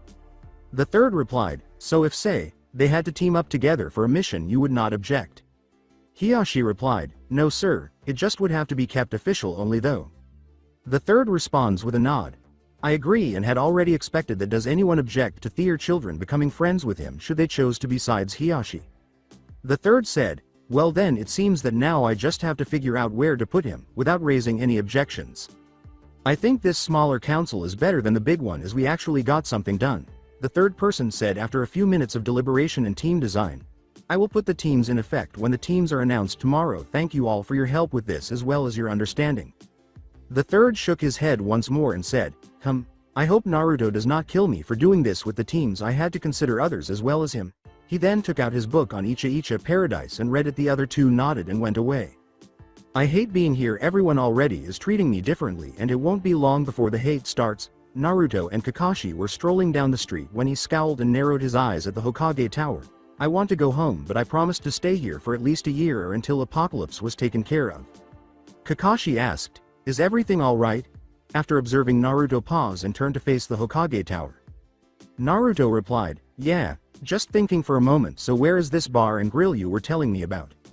As he entered, Kakashi said, actually right over there. Come on, let's eat. Naruto replied, can you pay for mine? I haven't been paid for Mizuki yet and my regular money is not used here. I will pay you back once I get paid. As they entered, Kakashi said, sure, no problem. Then, he heard someone say, hey Kakashi, what are you doing here? When Kakashi turned to face Asuma and Kurenai seated at a table, he remarked, the Hokage has me guarding Echo here in case any of the remainder of Ru try and kill him for taking out Danzo, since he only got out of the hospital today and might not be up to full strength yet. So how's it hanging, kid? Asuma asked, nodding. Asuma and Kakashi both snickered when Kurenai took a sip of her wine and Naruto said, swinging low, standing tall and leaning to the right. Kurenai spat out her wine and flushed. Glancing at Naruto, Kurenai uttered the word, pervert. Naruto replied, how would you know what I was referring to unless your mind was also a pervert? Kurenai, I could have been talking about my arm or anything else you pervert. Kakashi went wide-eyed and remarked, I don't believe it, someone actually got Kurenai back for all those pervert comments. Kurenai blushed and said, whatever. According to Asuma, so what you guys doing here? Naruto replied, I need something to eat and drink. Where's the bar? Kakashi pointed to the left and said, over there. Kurenai remarked, isn't he a little young to drink? As Naruto nods and approaches. Then they heard a scream. What the hell do you mean? The hardest shit you got is sake. That shit tastes like piss water. I want something with a kick to it.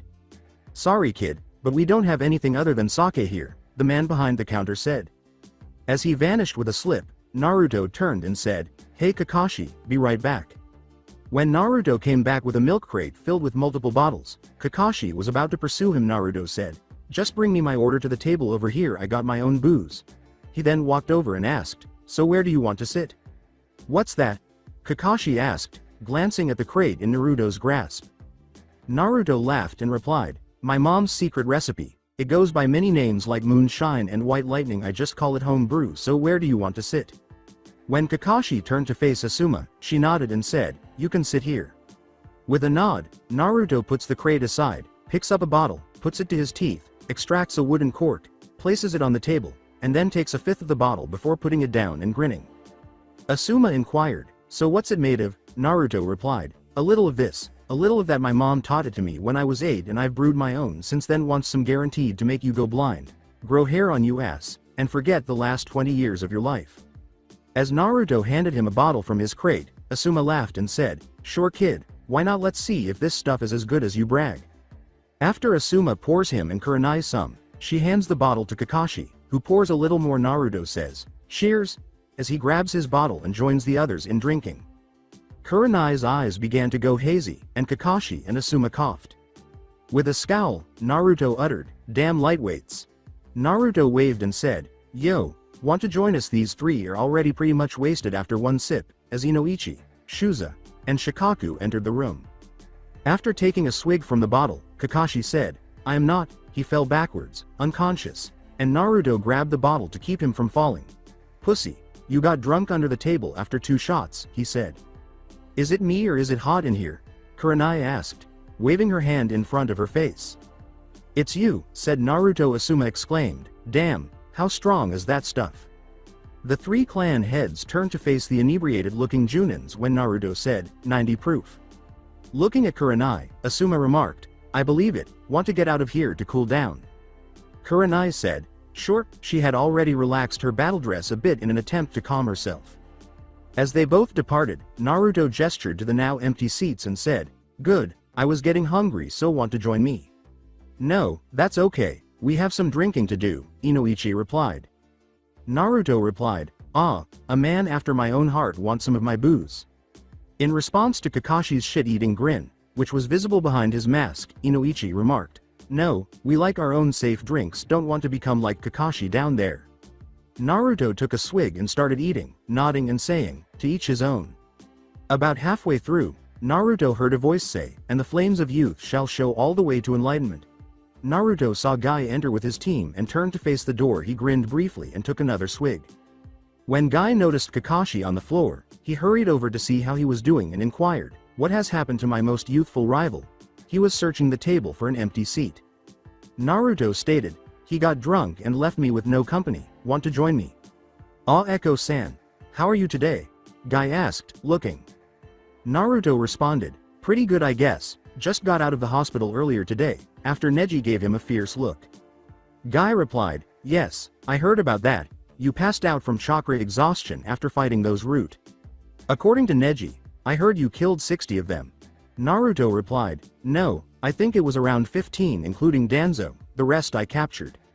When Naruto thrust a full bottle into Lee's hand and said, "Shut up and drink," Lee stopped talking. "You flames of youth burn brightly, Echo-san. I must stroke my flames of youth to become as bright as yours, or I will run around Konoha 10 times on my hands, and if I can't do that then I will headbutt a log 1000 times, and if I can't do that then." Tenten laughed at Lee's stunned expression, and Naruto remarked, "So care to join me?"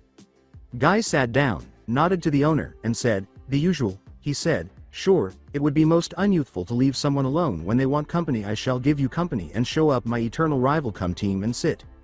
After giving a nod, the proprietor enters the kitchen. As Naruto put it, "So what have you 4 been up to?" After removing the cork, Lee examined the bottle and inquired, "What is this?" "A little something my mama taught me, makes you feel 10 foot tall and bulletproof, give it a try," Naruto said with an accent. Guy responded, "So what was Kakashi doing here with you?" Naruto took a swig and remarked, "Making sure I stayed out of trouble, good luck there." A voice said, "What's up buddy?"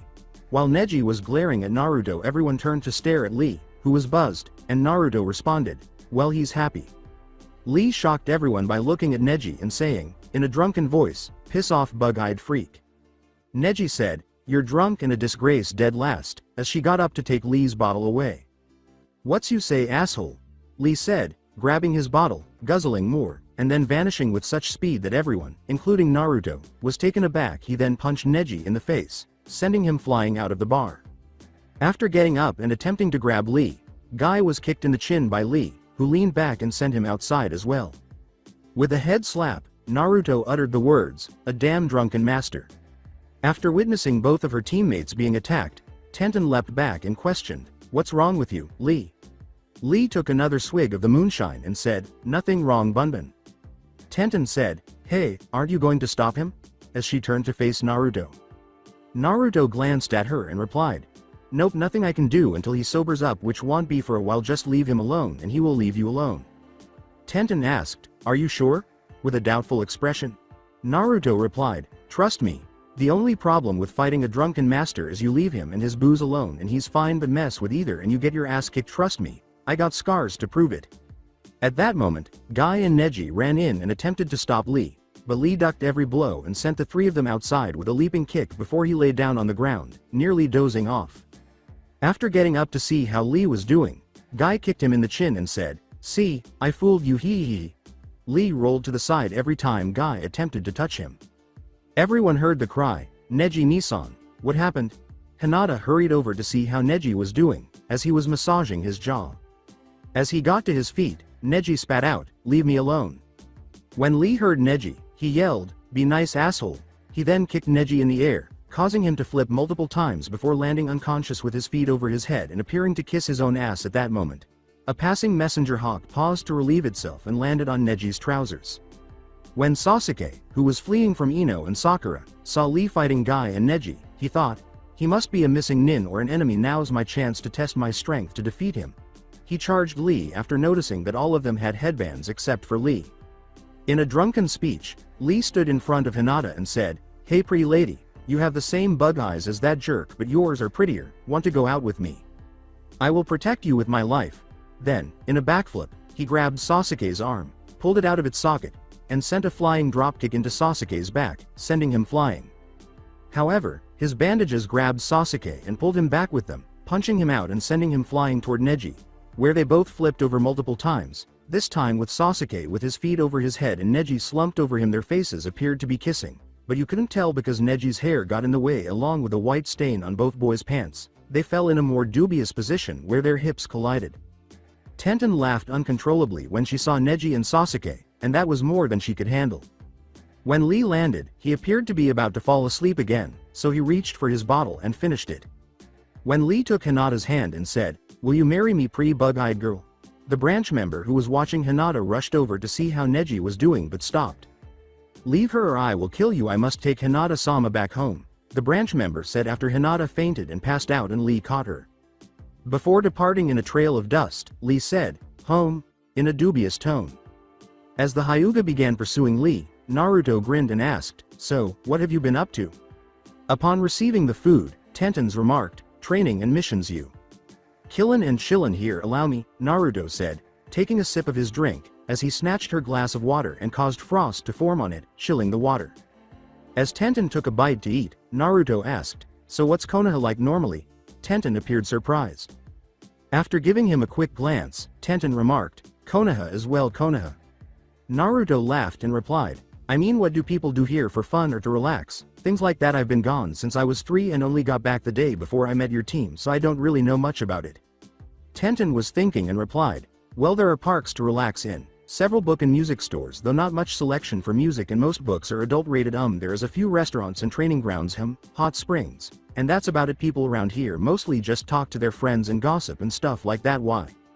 I am so going to die of boredom here. Tell me, are there any interesting places for people to go outside of the village?" said Naruto, scowling and slamming his head against the table. Guy-sensei had been keeping us close to Konoha to train before going on harder missions, so I'm not really sure, Tenten said. All of our missions have been to small farming towns or patrols in the woods that are outside of the village missions. Naruto said, "It's okay, it's not your fault," while waving his hand. "Tell you what, why don't I cover your meals since you've been so gracious as to speak with me?"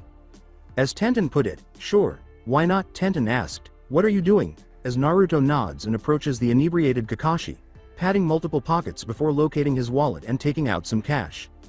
Naruto stated, I received an A-rank mission pay from the Hokage for apprehending a traitor, and since Konoha hasn't acknowledged the money I've had from my previous location, Kakashi promised to find me the money, which I then reimbursed him from my mission pay. He walked over and paid for both meals, then placed the receipt and a note in Kakashi's wallet. Don't worry, I'm including the receipt in his wallet and a note telling him what I did, he said. Well, you wouldn't mind helping me get him back to my place, would you? Said Naruto, scowling. I don't believe that leaving one's guard behind is a smart idea. As she assisted Naruto in picking up Kakashi and they began dragging him toward Naruto's place, Tenten sighed and remarked, Alright Blondie, but you owe me, you got to tell me about yourself. So what do you want to know? Asked Naruto. Is Echo your real name? Tenten asked, her lips pressed together. No, it's my code name, Naruto remarked. Why do you need a code name? Tenten inquired. Naruto stated, the same reason Anbu do, it's to keep my friends and family safe from my enemies. What's your family like? Tenten inquired. My birth mother and father both died the day I was born, Naruto stated.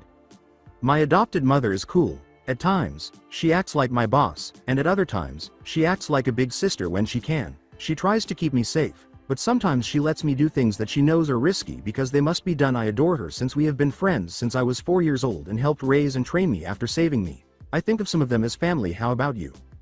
Tenten scowled and remarked, I never knew who my father was, and I was abandoned in the orphanage after the Kyuubi attack, and my mother died during that attack. I was never adopted and was raised alone since I became a genin. I work part-time at a weapons store across town to get my supplies at a reduced price. The majority of my expenses are covered by the monthly allowance I receive from the village, but I must manage it carefully. Naruto responds with a nod. I know how that feels also. Hell, we may have been in the orphanage together as children. According to Tenten, but you were adopted. No, I was abducted. Scowled Naruto. I was abducted by Danzo and sold to a man who used me as a test subject for a year until my family members discovered his scheme and saved my life.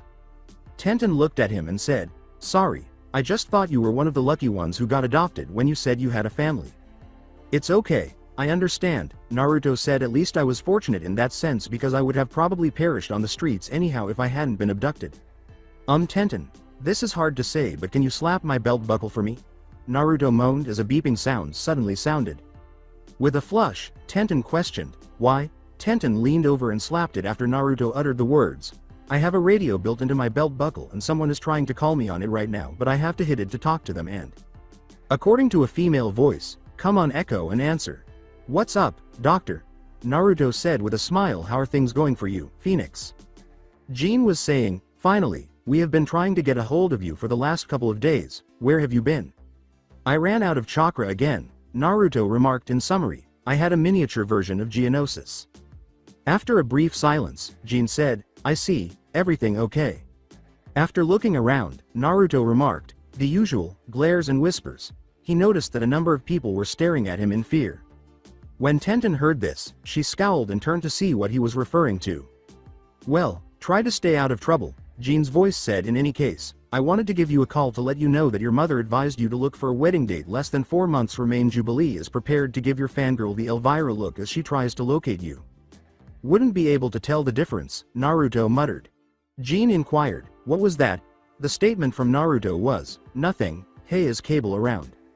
With a frown, Jean questioned, why? Naruto remarked, I believe I may have run into one of his former running friends the other day. His name is Reload, and he said he was from the same area as Cable's. I figured he might know him and be able to tell me how trustworthy a guy he is. I don't really believe him when he says that my old childhood friend, whom I was trying to locate while here, was in Konoha. Understood. I'll try to contact Cable and find out, Jean said. Be careful, kid, and don't do anything foolish. When you do, you are aware of how dangerous Rogue can become. Naruto replied, Roger, and thanks Phoenix. Tell everyone I miss them and stay cool. Echo out.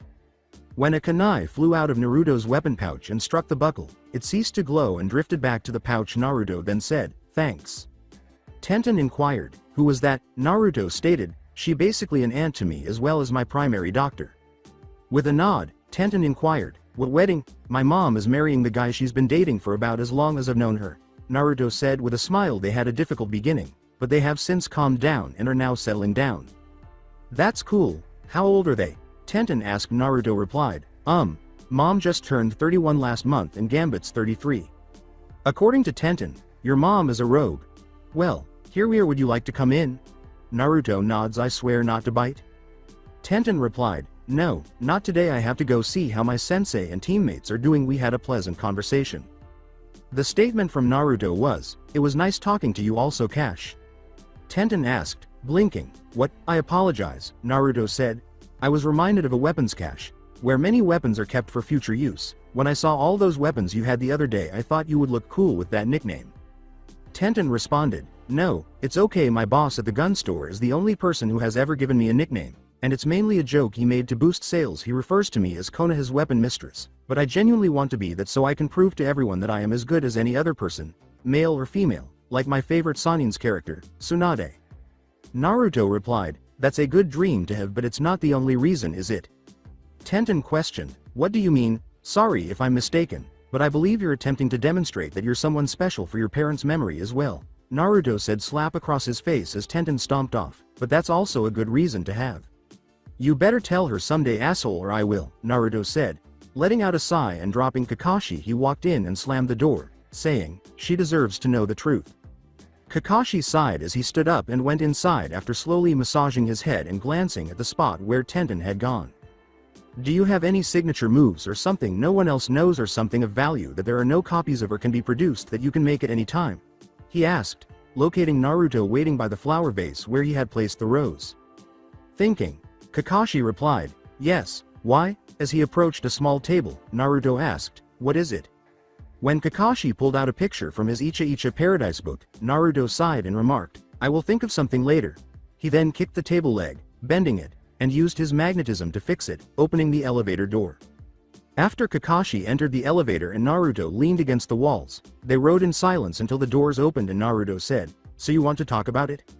My teammate Rin was the only one left alive after a mission that killed out other teammates, Kakashi remarked with a frown. I got this eye there, we supported one another emotionally, and missions, the war, and other things were always difficult. That's how it was until she got pregnant. Her clan disowned her and designated her sister as the clan's heir because she was not married to me at the time. Her clan's summoning scroll was the only item she owned. After your father's assistance, our daughter was born approximately 2 weeks prior to the Kyuubi attack. Rin began to experience issues while I was away on a mission.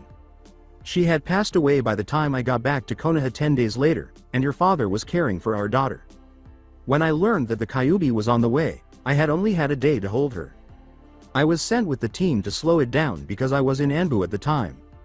After that, everything happened quickly until your father passed away and you were sealed with Kyuubi. Kyuubi destroyed your family's house, mine, and a number of other houses. I made the most difficult decision of my life. I placed Rin for adoption after her death. The deaths of your mother and father, and the general waning of our forces, the Hokage is the only one with knowledge. I provide her with the monthly payment. With a sigh, Naruto said, so why don't you tell her? I can't, Kakashi uttered.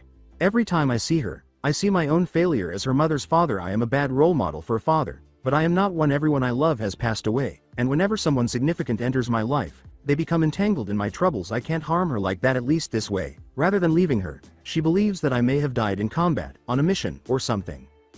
With a sigh, Naruto entered his room and closed the door, saying, fine, it's your life, but I think you're making a mistake. With a sigh, Kakashi retired to the room he had selected earlier to rest from the impending hangover. As he completed capturing Tora and bringing her back to the Hokage office, Naruto let out a sigh at the moment. Tora was in a ball of ice with multiple metal sheets creating a black pot that was floating in midair, flames beneath it, and tiny fire-made demons dancing around the pot with pitchforks. As the Hokage began to perspire, the Fire Lord's wife yelled, my poor baby, stop at this instant. Naturally, Tora fell to the ground, trembling, as Naruto sliced the fire, metal, and ice in half with his outstretched wrist blade. How could you? Asked the Fire Lord's wife. You were supposed to apprehend her and bring her back safely. Correction, miss, according to the mission, I was supposed to return to Tora alive, Naruto said. Drawing out a scroll, I acted within my rights because the state of life was not discussed. After taking the cat's life, the woman said, well, don't do it again. Naruto replied, that will be an extra 50 for washing and killing the fleas. According to the woman, it was not stated in the contract. Then, be sure to mention the condition in which she returned the next time, Naruto said otherwise, she might be missing a leg. She said, I hate you. The feelings are mutual, lady, Naruto uttered. How many times have I only caught her, Gigi? In a sigh, the third uttered the words, 102 times in 2 months. As she turned to leave, Naruto grinned and said, very well, thank you again. That cat is a mutant, Naruto sighed. It must be eternal, it keeps coming back for more even after I've roasted, toasted, frozen, boiled, skinned, and grilled that fucking cat. Taking a deep breath, the third asked, so, do you want any more missions today? Naruto replied, no, 10 were enough for today unless I can get a C rank or higher. I mean, I have more missions than any other genin team and I am working solo, so come on, give me a bone here, I'm going crazy here. The third sighed and replied, I'm sorry Naruto, but after what happened with Danzo, most of the academy students dropped out because they were not ready to deal with bloodshed. Out of a class of 42 students including you, we had a total of 8 after that day. I was only able to form 2 teams of 3 and Kakashi took Sasuke as an apprentice because he's the only one who can teach him how to use his bloodline, and since you can't use hand signs, Kakashi can't teach you anything you don't already know from the scrolls one gave you. You are either going to have to wait for the Chunin exams and test out, or wait until another team loses a member besides team 8 and 10 or someone picks you for their team. With a sigh, Naruto turned to leave, saying, I know, the clan heads are still scared of me, I get it well, if you need me, I will be around, somewhere, take it easy Gigi. When Naruto noticed Team Guy returning to the village from a mission while he was strolling down the street, he grinned and asked, how is it going? Neji scowled but remained silent, wearing a Neji's-like outfit. Lee said, everything is alright. Neji is still upset with me and refuses to talk to me normally. Neji replied, it is all I can do, Lee-sama, after all you are my master now. Naruto remarked, still no luck in getting out of it, as Lee sighed. Lee responded, no, none. Tenten replied, don't worry Lee, I'm sure we will find some way to get you out of this arranged marriage. I still can't believe the Hyugas would have such a law. Guy said, well, we must be going, we need to see the Hokage, as Lee nodded. At that moment, someone shouted, come back Tora, from across the street. When he saw the Fire Lord's wife run up, grab the cat, and cry over it, Naruto said, damn it, I swear that cat is immortal. His eyes glossed over, the sky darkened, and lightning struck the same spot 9 times in a row. Naruto turned to see a smoking Tora emerge from the hole. Tenten asked, so have you gotten a team yet? While shaking her head. Naruto took a scroll out of his pocket, opened a bottle of home brew, and took a swig before sadly leaving. No, everyone is still scared of me. I swear nothing ever changes well. I hate to keep you waiting to see the Hokage, so I better get going. As they all turned and left, Lee watched him leave and remarked, it seems that he is fated as we are. Neji, you to the branch house, me to marry the heir and him to be alone. With a sigh, Tenten recalled the day she had slapped Naruto. Rewind. Iruka walked into class with Team Guy and Iruka said, thanks for coming and helping me get all the paperwork organized for this year's class Team 9. I really appreciate it since I don't have an assistant any longer to help with it. Let me get the team selection out of the way and we can proceed. Now Team 1-7 are on reserve list for possible teams should any of the students who quit this week change their minds, so at the moment Team 8 will be Shino, Hinata, and Kiba.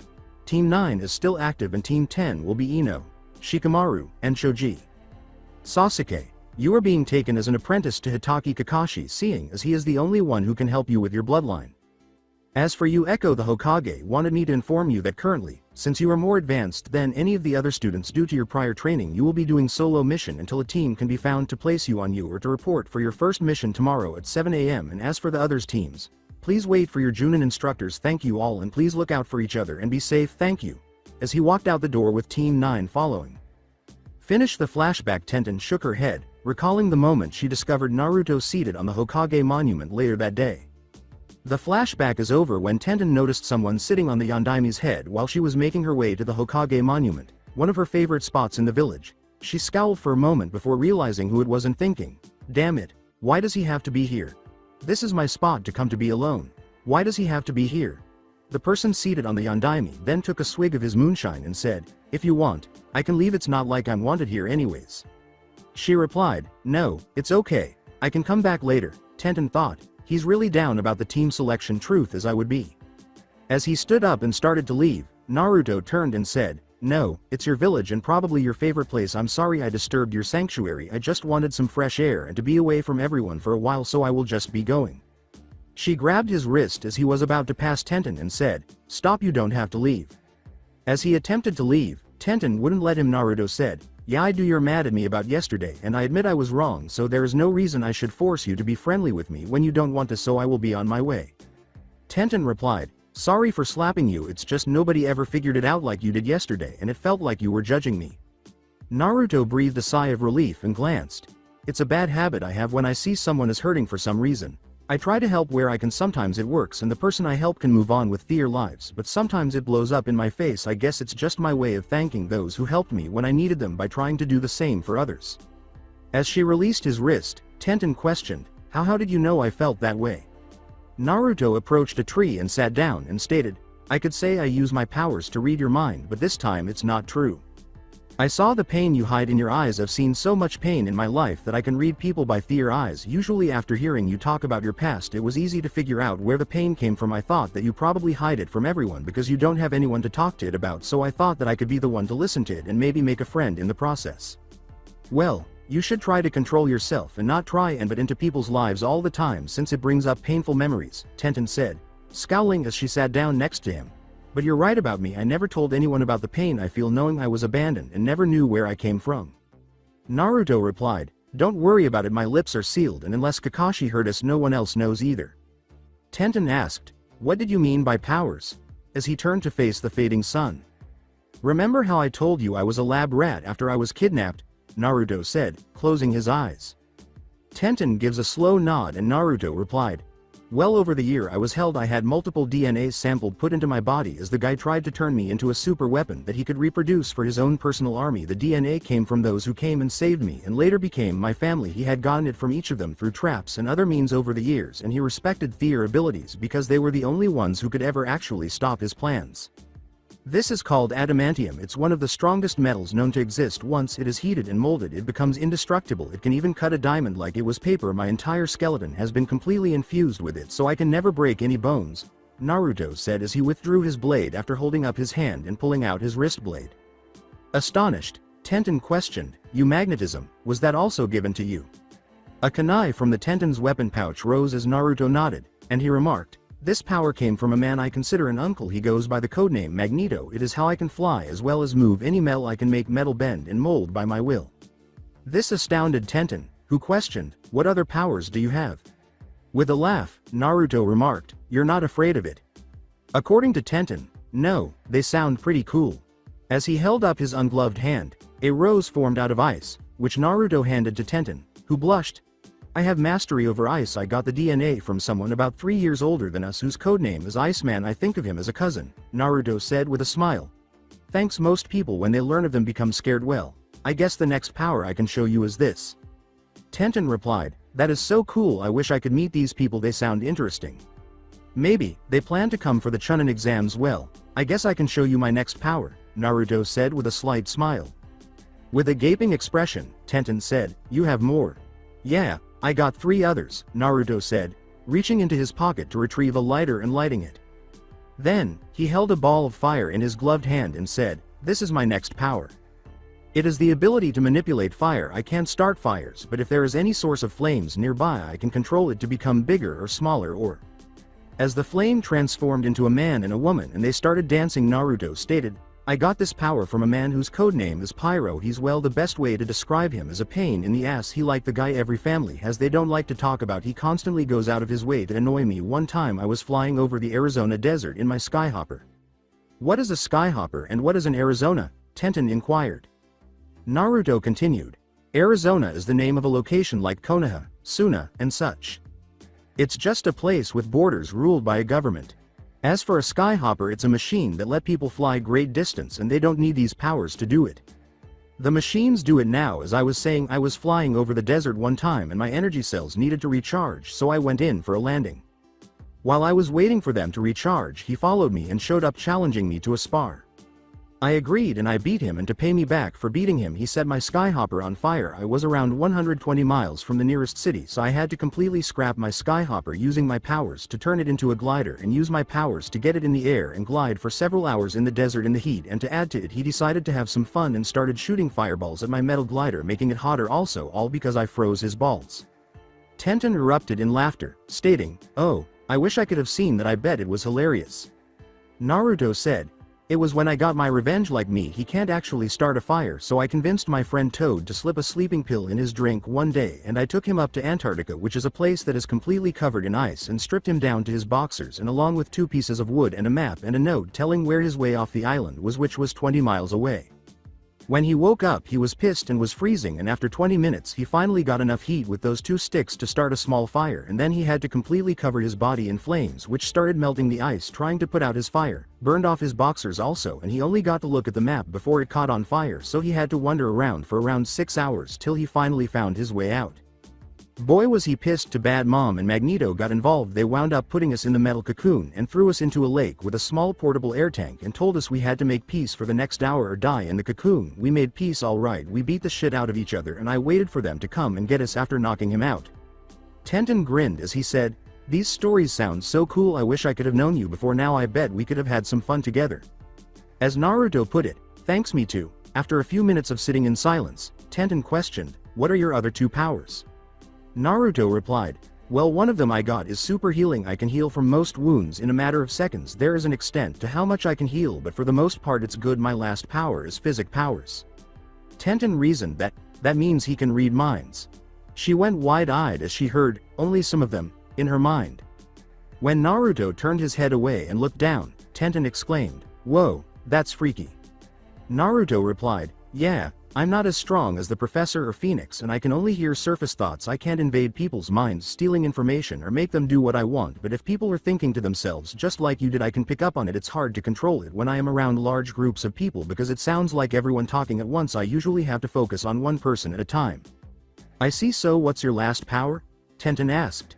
Naruto looked at him and replied, it's the power I got from my mother. It's probably the most dangerous one for me than any of them. As long as I have more than 1/10 of my chakra in my body, I don't have to worry about it, but if I go past that amount where it gets to where I could die from chakra exhaustion, then if anyone were to touch me, my body would steal their chakra, and if they had any powers, it would steal those also. Depending on how long the person touches me, it could even kill them. I see, said Tenten, pale, so your mother can't touch anyone. Naruto stated, for over 10 years she had not been able to touch another living person. Then came the day they rescued me and I was able to touch her without dying. That meant more to her than anything else to finally be able to touch another beast. Another friend tested me and her several times, and the only difference we could find was I had large amounts of chakra in my body and her body did not. In fact, they never even knew about chakra until they got the scrolls from the Hokage on it. They then tested the others and found they had chakra even though they never used it, but she did not have but just enough to stay alive. We found where a person could transfer chakra to another, and we experimented between me and her and was able to get her own reserves to that of an academy student in comparison, but she got her control near perfect with it. She has learned to stop the flow to use her normal power and let it flow normal, and she could touch others. After appearing to relax, Tenten said, sorry. Looking perplexed, Naruto questioned, why? I got scared a moment when you told me I could die from touching you, Tenten said, turning away. Don't worry about it, I got it under control so as to not hurt anyone, but thanks, Naruto said, waving his hand. Hey look, the sun is setting, Tenten said with a smile. As they sat in cozy silence watching the sunset, Naruto remarked, yeah, I can see why you like it here. Final flashback. Like Tenten, Lee was reflecting on that day and its events. Rewind. Lee's head hurt when he woke up. When he looked around, he realized he was in a room he did not recognize, and the last thing he remembered was drinking something. He noticed that he was completely nude when he looked down from his green spandex outfit that was resting on a chair. As he flushed, he glanced around, wondering, where am I and what happened? A hand slowly rubbed across his shoulder, causing him to tense. He turned, blinked, and passed out. I don't know what you think you were doing yesterday, boy, but you have not only tarnished my daughter's reputation but also the entire Hyuga clan reputation. When you burst through our compound doors and not only defeated all the guards but made it past me and slept with my daughter here, you soiled our clan's honor. Now how do you propose we should deal with this matter? He said with a black eye and a look of pure rage on his face. He woke up to find the girl who had previously shared a bed with him sitting next to the bed in a chair, looking down. I am willing to do whatever I must to restore your clan's honor, Lee said, swallowing. Hiyashi takes deep breaths and says, then I have no choice in the matter. I had hoped you would act cowardly so I could kill you. Seeing as you have enacted the laws of my clan, you must marry my daughter Hinata here and take over as the next clan head when I step down. Lee asked, blinking. What? Hiyashi said, One of the guards you knocked out yesterday when you came in here screaming Karing, my daughter was the head of the branch house of the Hyuga clan. By doing so you automatically become the new head of the branch house even if you are not a Hyuga born. This law was created because the branch house is often married to non-Hyugas, and should all the Hyuga branch members be killed, the non-Hyuga branch members would need a way to select the new head of the branch house. Now that explains how you joined the Hyuga clan. Now another law states that should the head of the branch family challenge the main branch head in combat and lose, they would forfeit their life. However, if they challenge the main branch and win, then they would then have the right to try and gain the favor of one of the members of the main branch or their heirs to decide where they would join the main branch at. When I tried to stop you I lost, and you then brought my daughter in here, and I don't know what happened during the time I was out, but seeing your current state of dress and the fact that my daughter was naked as well, I have no choice but to deem you have gained her favor, and as she is currently the heiress and because of this event I can no longer put her in the branch house without having to release all the branch house members for breaking the clan laws. You are now as her future husband the next head of the Hyuga clan. The Hokage has already been informed of this when I went to him this morning asking for permission to kill you, and he reminded me of these laws. Count yourself lucky should you refuse my daughter's hand in marriage and the responsibilities that come with it. I will kill you. Good day. As Hiyashi slammed the door, Lee blinked and collapsed back onto the bed, the sound echoing in his mind. Lee turned to Hinata and said, "Did we?" Hinata said with a stuttering voice, "No. We both drank that funny drink you had since you got 2 more bottles of it somewhere while we outran the branch house member who was guarding me yesterday and came back her laughing and joking. You passed out and I got hot, and after opening the window I was still hot, so I slipped into my lightest night shirt and sometime during the night we both got rid of it in your cloths. I already had myself checked this morning when I went to wash the sweat off of me when father came to check on me and found us in bed together and nothing happened, but father does not believe me. I am sorry." Lee replied, "Don't worry about it, it will work out in the end. I hope. By the way, what's your name?" "I am Lee." As Hinata flushed, the alarm clock on her bed began to play the final line of, "And I don't even know my last name." When Hinata and Lee looked at the radio alarm clock and saw that it was 6:40 a.m., they both thought, "Damn fate, just had to be that song." Hinata turned her head away and said, "I'm Hinata, Lee-kun." A knock on the door was heard at that moment, and Hinata yelled, "Enter." As he bowed and turned to leave, Neji opened the door, glared at Lee, and said, "Our team has a meeting in 20 minutes, Lee-sama." He spat out the sama. "Finish the flashback," Guy remarked. "Greeting Hokage-sama, our mission was as youthful as ever as a success," while Tenten sighed as they entered the Hokage office. "Very well, Team 9, you have the rest of the day off and tomorrow as well you're dismissed," the third person said, nodding. As he fled, Guy exclaimed, "Okay team, let's go show everyone our flames of youth." As he left with Neji to his right and behind him, Lee sighed and followed him normally, thinking, "I hate being a Hyuga. Now I have to worry about the look of the clan. I had to get my hair and eyebrows to look normal and change my clothes, and if I act like myself and embarrass the Hyuga clan, Hinata is punished. I hate this." Tenten approached the door, but as her teammates left, she shut it. The third person turned to face her and asked, "Is something wrong, Tenten?" Tenten inquired, "What are the exact requirements for a team for Echo?" The third replied, "I am sorry, but I can't tell you Tenten without his permission." With a slam of her fist against the table, Tenten declared, "I don't care. I want to know what it takes to allow him a mission out of the village." The third observed how focused she was before stating, he would have to have a team for backup as well as someone who will watch him to ensure he returns to Konoha. He is under probation from being away from the village for so many years. It's the laws, and even if I don't like it I can't show favoritism and bend the rules for him. He won't be allowed to leave the village without a team or until he becomes a chunin during the exams. Tenten looked around, sighed, and bit her lip before saying, "I would like to make a request." The third person added, "And what might that be?" After biting her lip, Tenten stated, "I would like to request a transfer from Team 9 for personal reasons." The third looked at him and replied, "I am sorry Tenten, but there is no team currently available for you to join. Should one open up I can move you then, but until then you are stuck with your team." Tenten turned to say, "I believe you are mistaken Hokage-sama, but there is another team who currently needs a member and I would like to request to join that team." The third person inquired, "And which team would that be?" According to Tenten, "I would like to be teamed up with Echo sir." The third grumbled, "I am sorry Tenten, but the problem still is the same one. If I transfer you the problem is you would need to a sensei." Tenten laughed and replied, "I am sorry sir, but I think you are misunderstanding. I am not asking for a standard Junin team. I am asking for apprenticeship under Echo." Blinking, the third one questioned, "What?" Tenten continued, "From what I understand from the day where my team helped Iruka at the academy when teams were announced, The reason Echo is not currently with the team is because his skills are to advance for fresh out of the academy students and there is currently no Junin who is able to teach him because of his unique abilities. However, he could classify as a sensei in the fact he has unique fighting skills with weapons and other abilities that no one else in the village has. Since I am a weapon expert myself, as you already know, and my current sensei has no real knowledge to further teach me any new skills in my chosen field of specialty, then I would like to learn of the weapons that Echo uses to improve my own fighting skills. As such, we would be classified as a two-person team and would then meet the requirements that you stated earlier, as I can vouch his return to the village.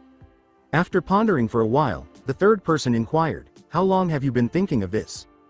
Tenten replied, "I have been researching it for the last 3 weeks, sir, since I noticed that Echo is getting increasingly depressed and when not on missions has been drinking that stuff he calls homebrew constantly. I believed it is unhealthy for him and I would like to help him, so please, will you approve my request?" "I will think about it, but don't approach Echo with this. I'll give you my answer tomorrow," the third said, closing his eyes. Tenten turned and walked away, bowing and saying, "Thank you, sir." The third person nodded and thought, "She is one hell of a fire spitter, but she's right. Naruto has been getting depressed here lately and he's been getting frustrated with D-rank mission. As it stands, when his 1-year agreement is up he will leave the village forever unless something happens soon. Perhaps a friend will help make him stay home."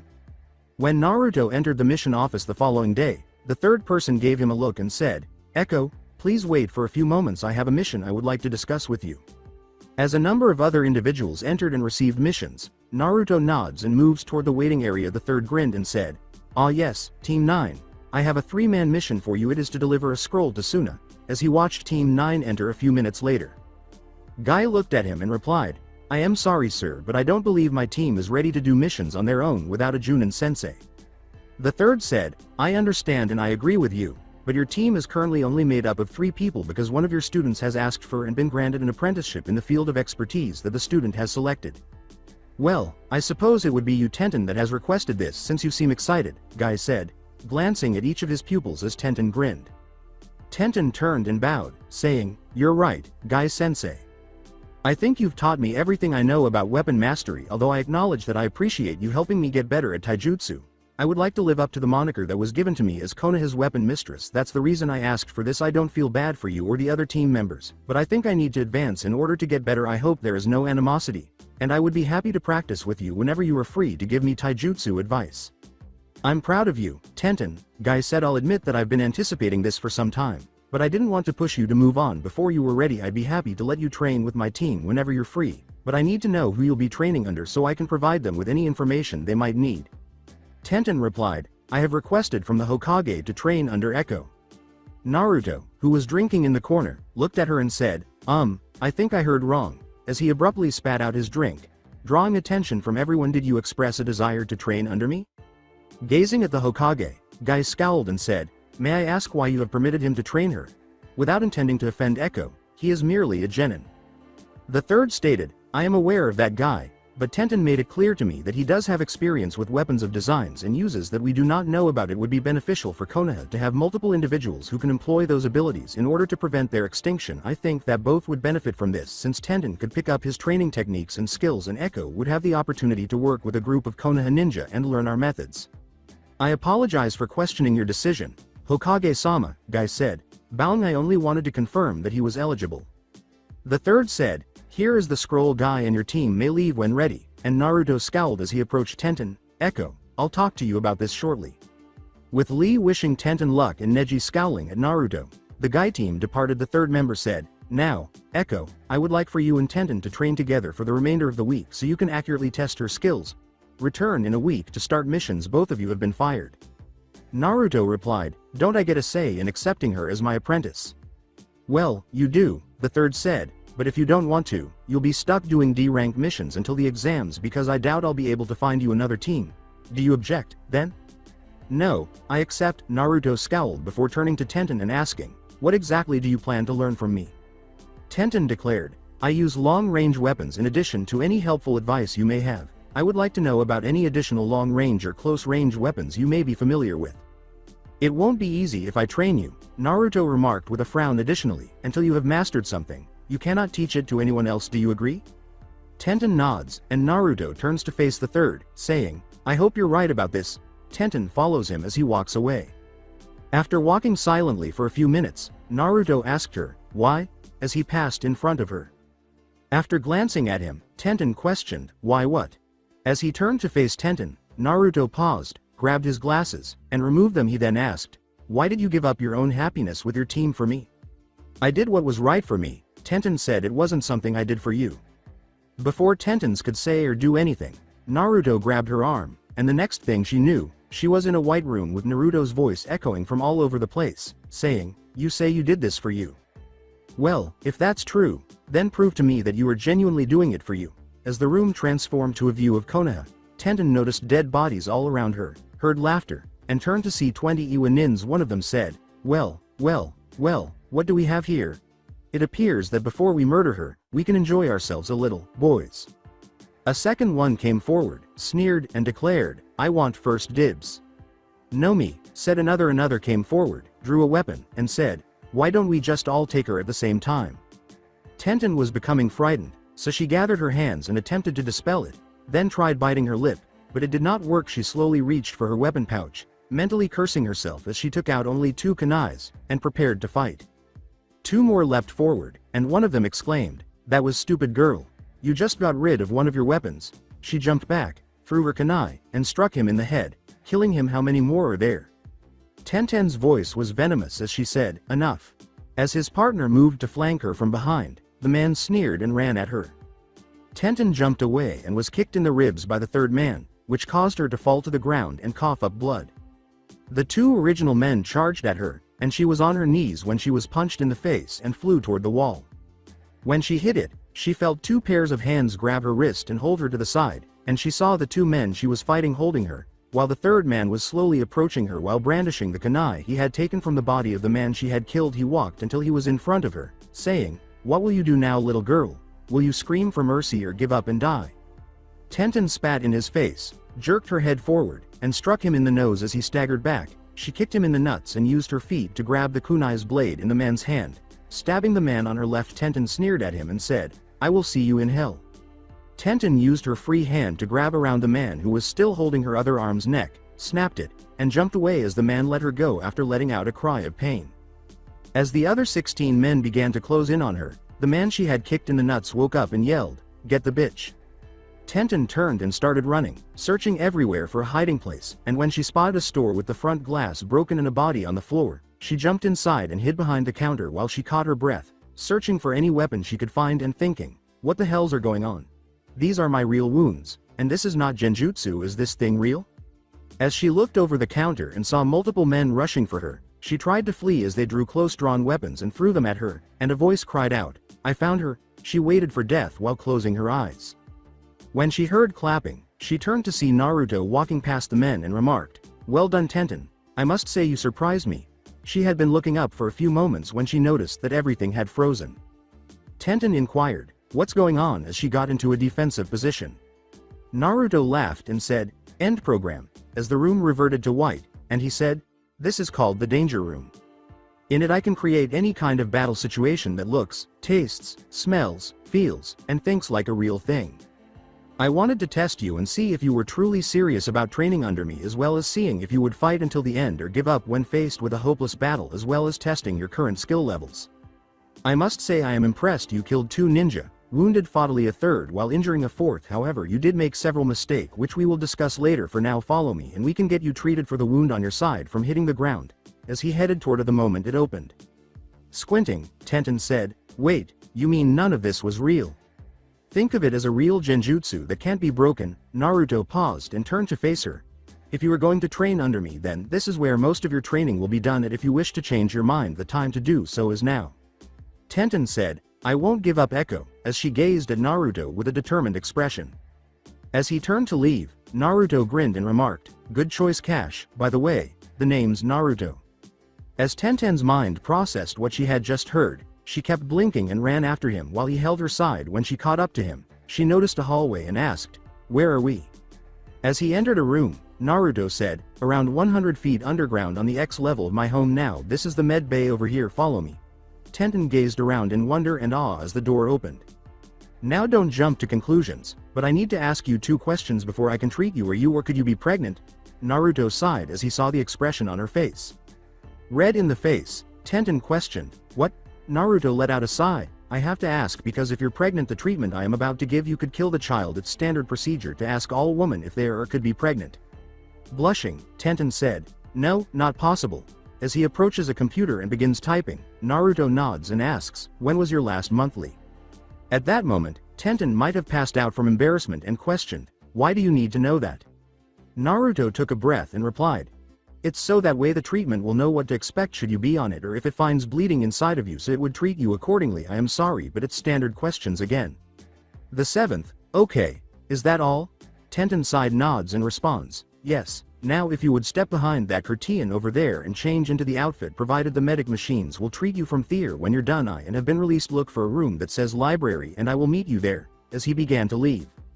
Wait, you're leaving, Tenten said. Would you want me here to see you possibly naked at times while they help you?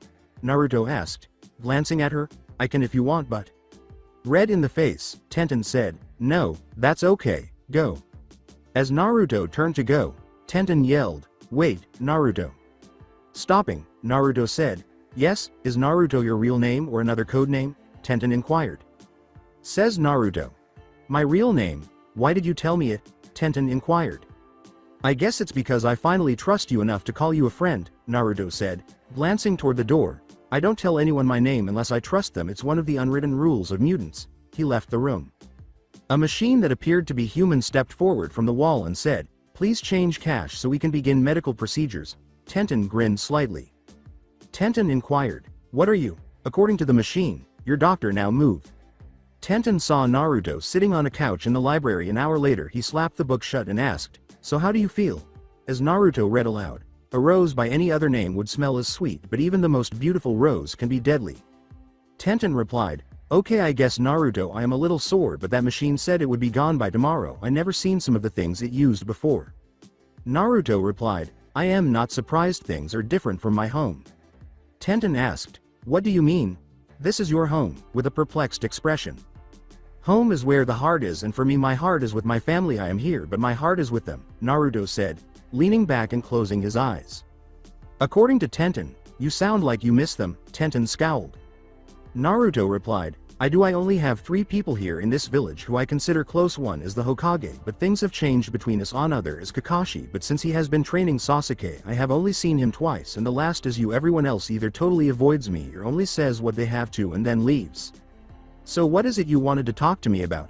Tenten asked, casting a downward glance.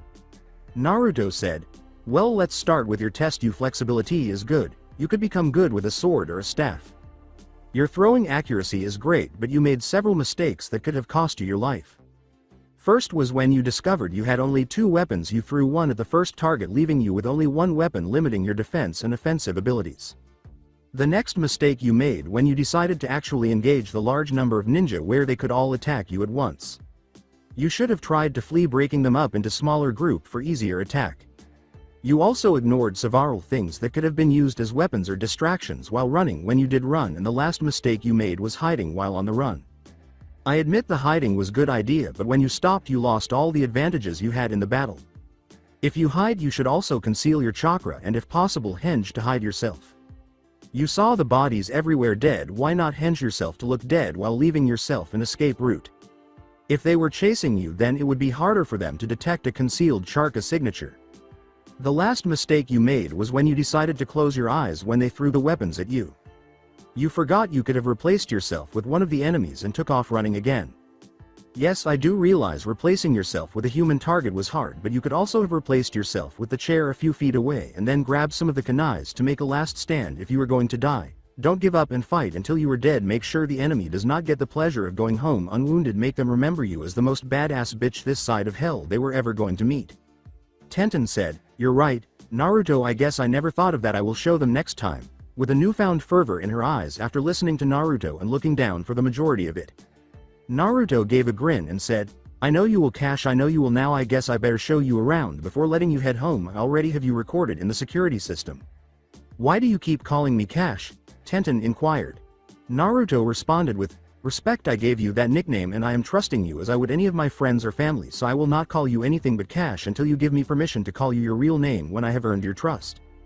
Tenten cracked a smile and replied, tell you what, How about when it's just us we call ourselves our real name, but when we are around others we call ourselves our other name? As Naruto put it, whatever you say, Tenten. Tenten replied, thanks for trusting me Naruto. I was wondering, what's your last name? Naruto stood up and replied, it doesn't matter, I don't use it and probably never will. The boy whose last name I have died many years ago. For now I am Naruto. Codename Echo. Genin of Konoha and a member of both the X-Men and the Brotherhood the Maelstrom of Geonosis. According to Tenten, the more I learn about him the more I get confused. Tenten scowled. So you live here all alone? Tenten asked as they stood at the door to go outside after Naruto gave her a tour of the area and introduced her to the Sentinel security. Naruto replied, yeah, my family made this place into a mini version of my home. Back with my family, the only ones who can get past the front door are you, me and Kakashi when he comes by, but that has only been to say hi and that he would be busy more. Well, come by tomorrow around 7 a.m. and we will begin training. Tenten scowled and remarked, okay, rest well, Naruto, as he opened the door to let her go. Naruto nodded and remarked, you also Tenten? A stunned mutant was left behind as Tenten walked past him, paused for a moment, and said, thanks for trusting me. She then hurried away, kissing his cheek with a sigh. Naruto remarked, well, that was interesting. So that's it for today. I hope you guys enjoyed it. Don't forget to like, share and subscribe to the channel for more awesome stories like this. Thank you. See you all in my next video.